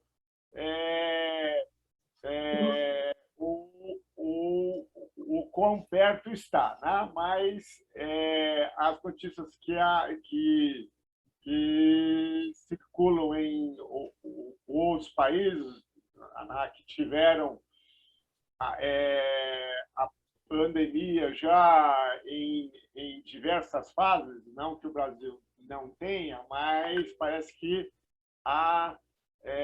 ainda somos precoces quando comparamos com outros países, né?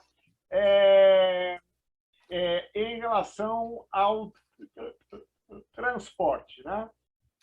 Há alguma perspectiva, né, que transporte, que ônibus, ele vem a ser o mesmo antes do cenário, antes da pandemia, e caso não, né, quais são os outros meios, né, que estão se projetando, né, diante deste período que a gente não sabe quando vem, né, esse cenário da pós-pandemia, né? Era isso, Ana. Muito obrigada, acho que pelos comentários do Ricardo, obrigado, professor Sampaio. Primeiro, quero até só agradecer os incentivos ao doutorado, eu ainda não me recuperei do mestrado, então eu preciso ainda de um tempo para pensar em considerar isso, apesar que eu jurei na minha casa que eu não ia mais abraçar nada, mas enfim. Mas voltando, acho que a sua colocação, professor Sampaio, que é excelente. A pandemia, eu acho que ela só trouxe ainda mais evidências para um problema que a gente já vinha observando. Então, o transporte coletivo em Curitiba, ele já vinha perdendo passageiros. Na última década, a gente já tinha perdido 30%, né, dos passageiros. Com a pandemia, em alguns momentos de maior restrição, a gente chegou a perder 74%, né, sobre aquilo que eu já tinha de perda. Considerando a média 2020, logo quando se iniciou a pandemia, com o que a gente já tem em 21, eu tenho uma perda acumulada nessa última década com a pandemia da ordem de 66%.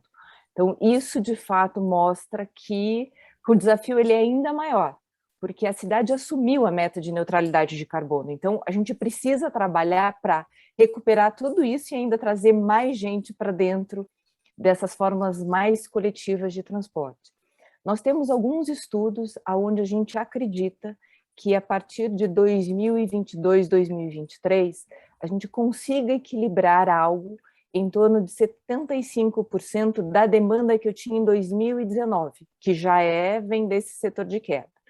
Por outro lado, em que pese que a gente tem essa tendência, o desafio é reverter isso.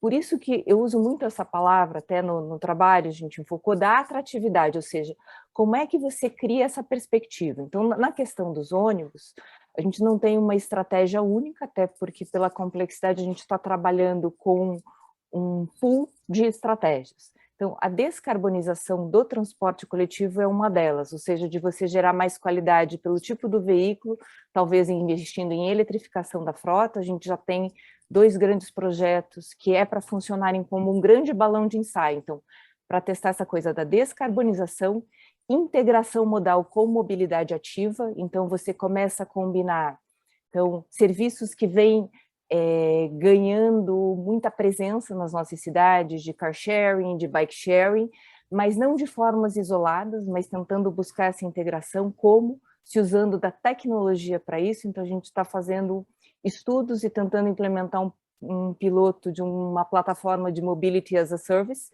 até como forma de gerar essa atratividade para os usuários, eles conseguirem conectar, e a gente criar, a partir dessa plataforma, as melhores combinações possíveis para consumir menos energia e produzir redução, e daí tentar incentivar essas mudanças de comportamento, né? Então, o desafio está colocado. Eu acho que a pandemia ela trouxe um grau extra mais de complexidade, porque aquilo que já estava ruim, ela piorou, mas o que a gente discute muito aqui, dentro dessa rede de colaboradores que a gente tem, também não dá para ficar assistindo. Então, a gente tem que se colocar, e o que a cidade está buscando é isso, é combinar. Como grande vantagem, a gente vem de uma captação de recurso muito exitosa. Então, a gente conseguiu levantar quase que 1,5 bilhão para aportar na cidade nesses próximos 5 anos, sendo que 1,2 bi e mais um plus que a gente está tentando buscar, é justamente para investir nessas novas estratégias de mobilidade urbana para testar essa atratividade para o sistema e tentar recuperar passageiros. Então, o que eu posso dizer é que a gente vai estar observando se essas estratégias, já como desenho desse novo sistema de mobilidade, eles vão dar conta da gente alcançar a meta até 2050.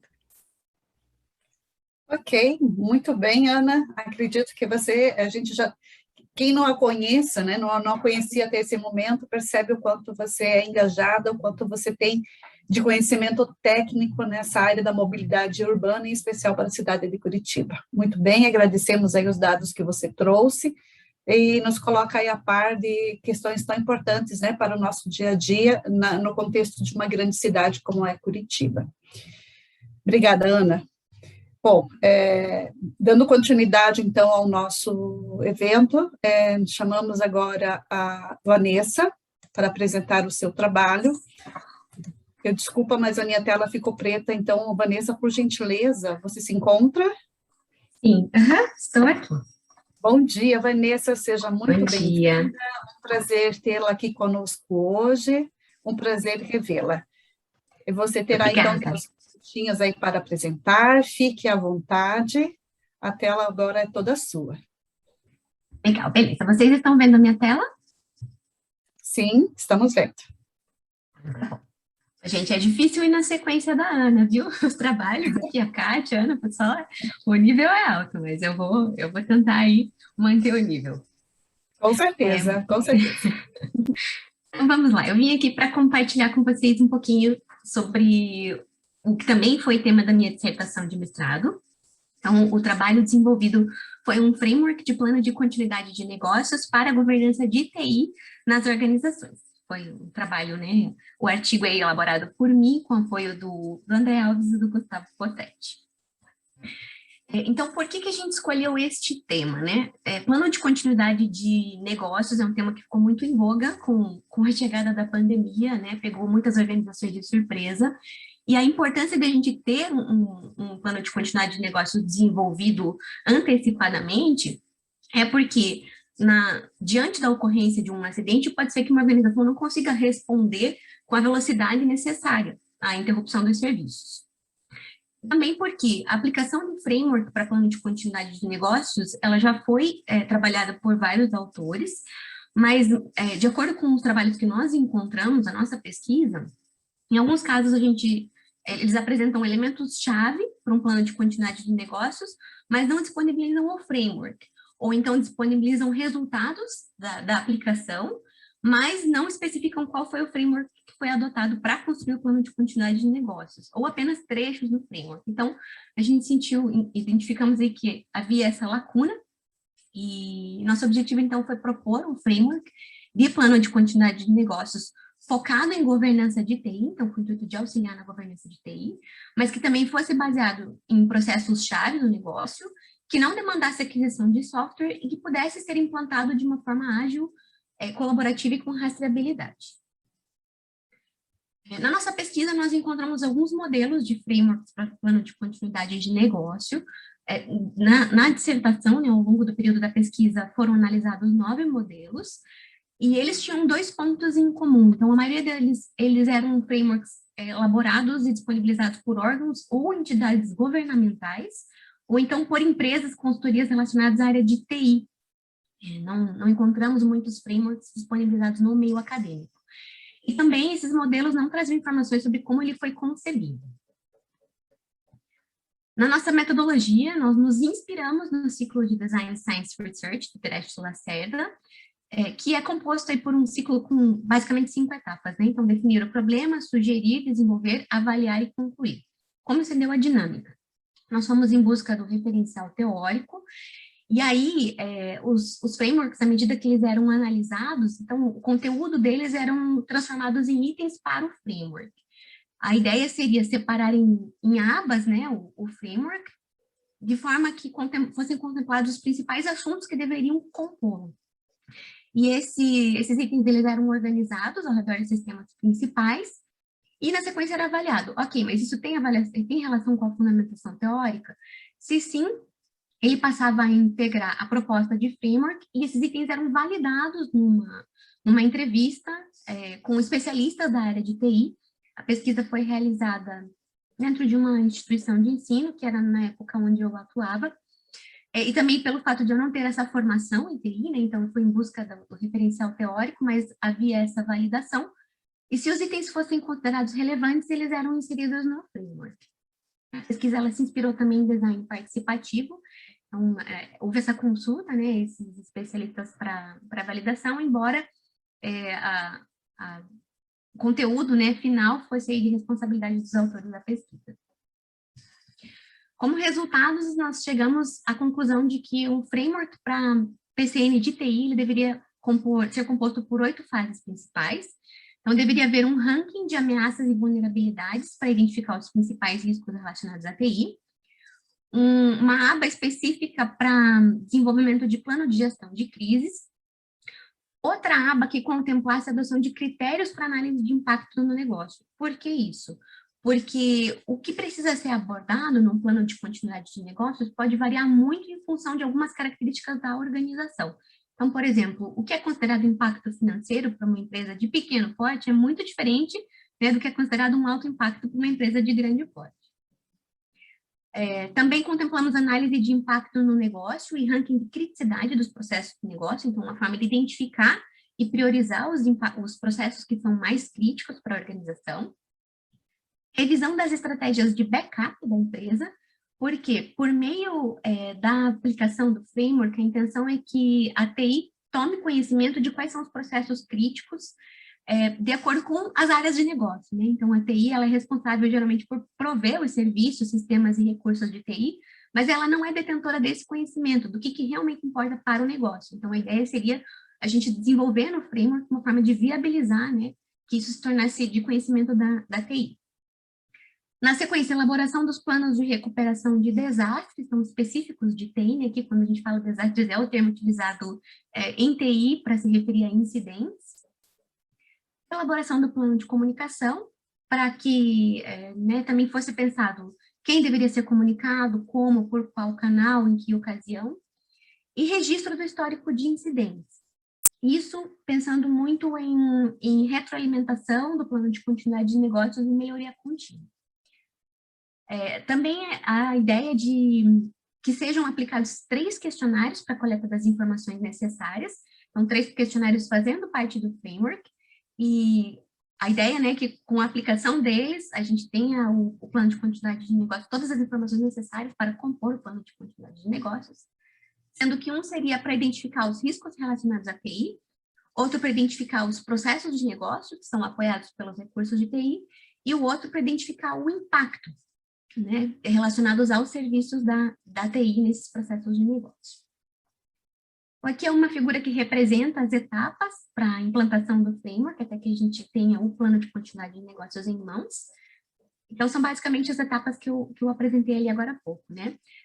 A identificação das ameaças e vulnerabilidades de TI por meio da aplicação do questionário 1, a definição de cenários de crise a partir dos riscos críticos para elaborar um plano de gestão de crises.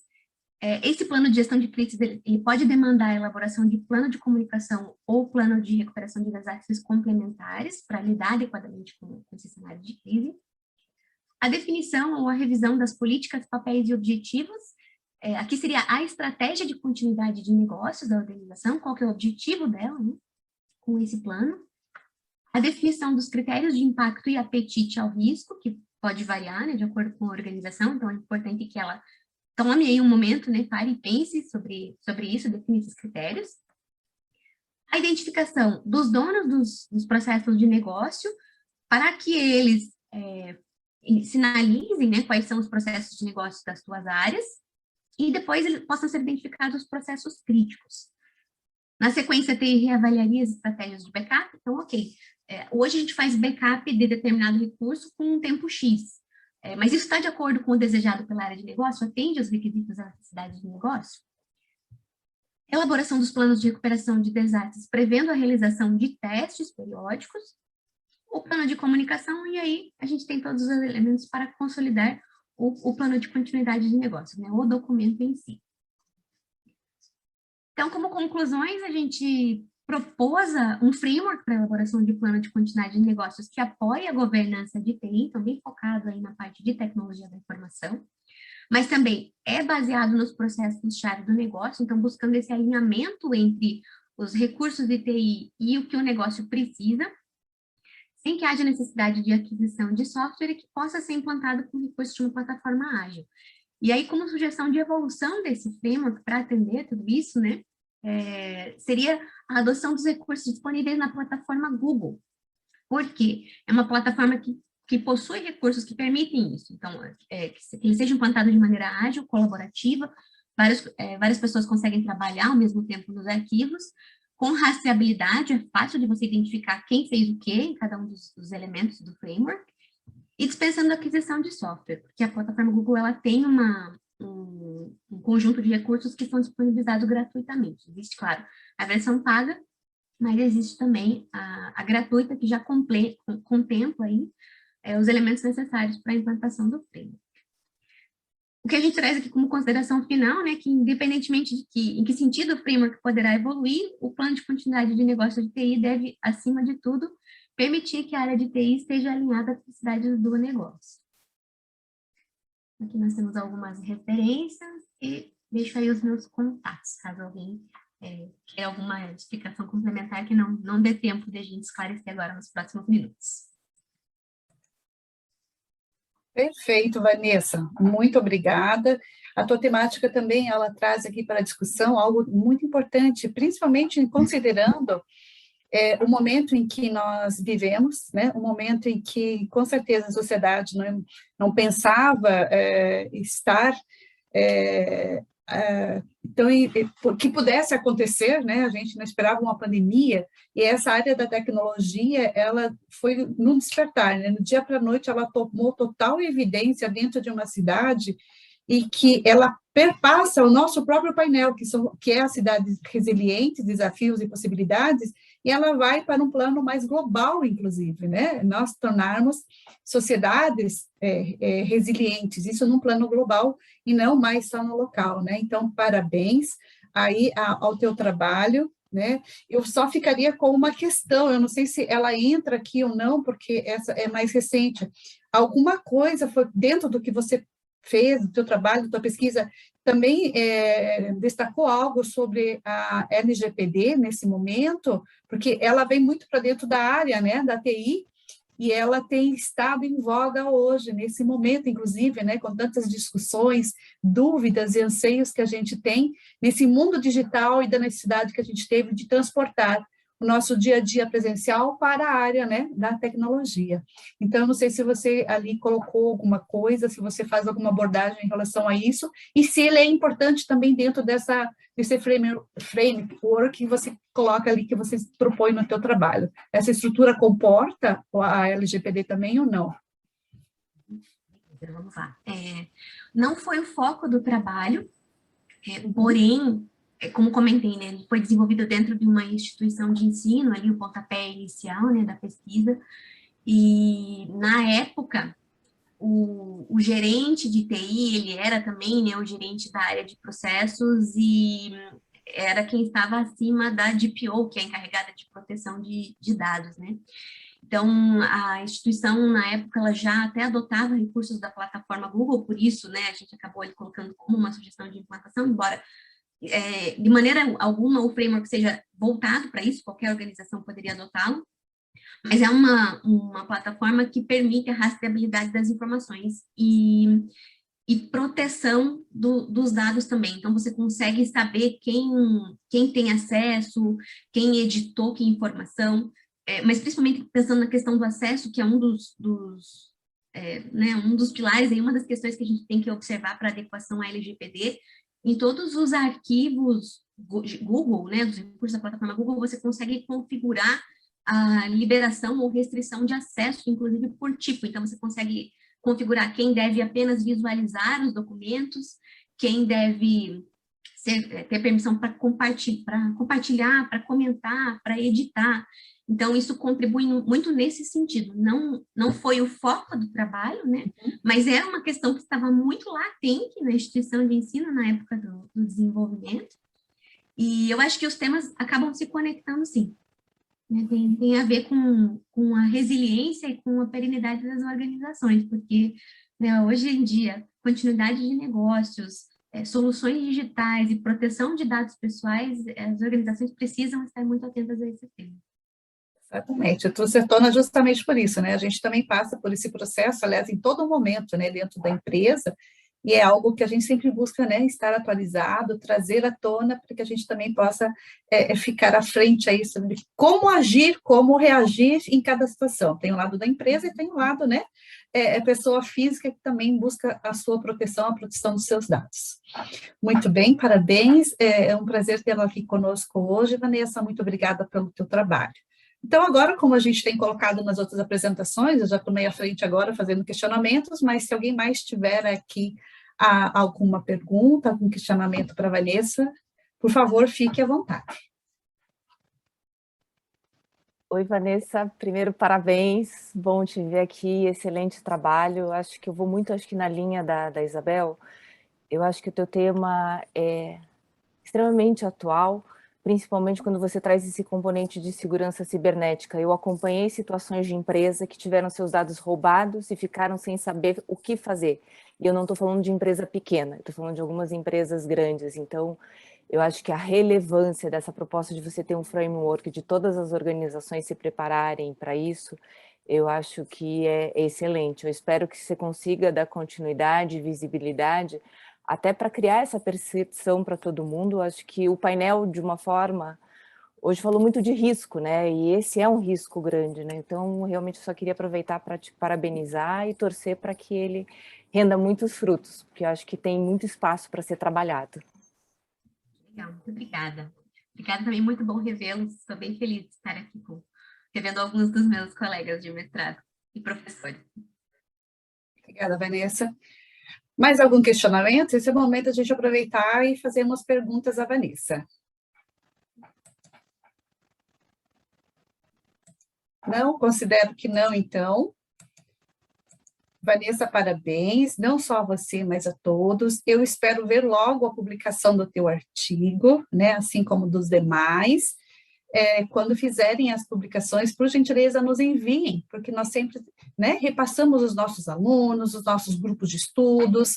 Então, os trabalhos aqui apresentados hoje, que vai desde a questão da água, né, da crise hídrica, nós passamos pelas questões da saúde mental hoje em relação aos trabalhadores da indústria, falamos sobre o papel feminino, né, nas questões de gênero para a redução dos riscos e dos desastres, nós falamos da mobilidade, com foco especial na cidade de Curitiba, e a Vanessa nos brindou aqui com o seu trabalho, falando, né, da área da tecnologia e uma estrutura, né, para que se possa ter um plano de negócio, né, mais atento às questões digitais.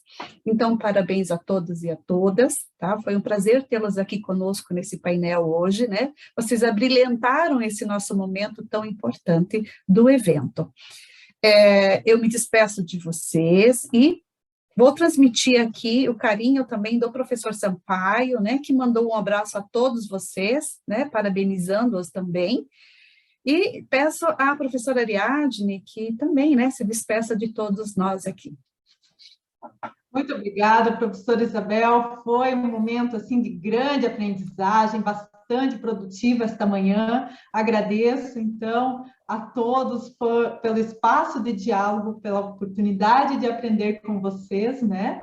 É muito importante para nós termos esse diálogo interdisciplinar que buscamos construir ali também no ISAI, no nosso mestrado em Governança e Sustentabilidade. Estamos compartilhando com vocês nesta manhã. Foi um prazer também conhecer os trabalhos também da Sanepar, do SESI, muito pertinentes. Todas as apresentações aqui trazem contribuições fundamentais para a nossa sociedade. E como é bom ver ciência sendo aplicada, né? Trazendo resultados efetivos, buscando apontar soluções para demandas reais da nossa sociedade. Então, a missão aqui de vocês, pessoal, é grandiosa, é grandiosa. Nós sabemos o quanto é difícil desenvolver ciência nesse país, mas esse país precisa muito do trabalho de todos vocês, tá bom? Professora, se me permite, eu gostaria de convidar a todos agora para abrir suas câmeras, para fazermos um registro desse momento tão especial, né? Tirarmos um print aqui da tela, e se vocês nos permitem também compartilhar nas nossas redes sociais, né? Também o nome do trabalho de vocês, os autores, para dar visibilidade e, claro, também as apresentações, ali os trabalhos estarão disponíveis na plataforma do CR3. Muito obrigada. Então, vamos lá, pessoal. Por gentileza, abram a câmera. Quem não, acho que fiquem à vontade, né? Quem preferir não abrir, não tem problema. Mas aí a professora Ariadne vai fazer o registro. A gente sempre gosta de ter aqui, lembrar de todos vocês aqui, em todos os momentos da nossa vida, né? Porque como professoras, a gente tem esse hábito, né? De querer lembrar das pessoas, ver o rosto, identificar os nossos, né? As nossas alunos, nossos colegas de trabalho, enfim. Então, fiquem à vontade, ela fará o registro. Isso, e é muito bom que agora vamos poder sorrir sem máscara, né?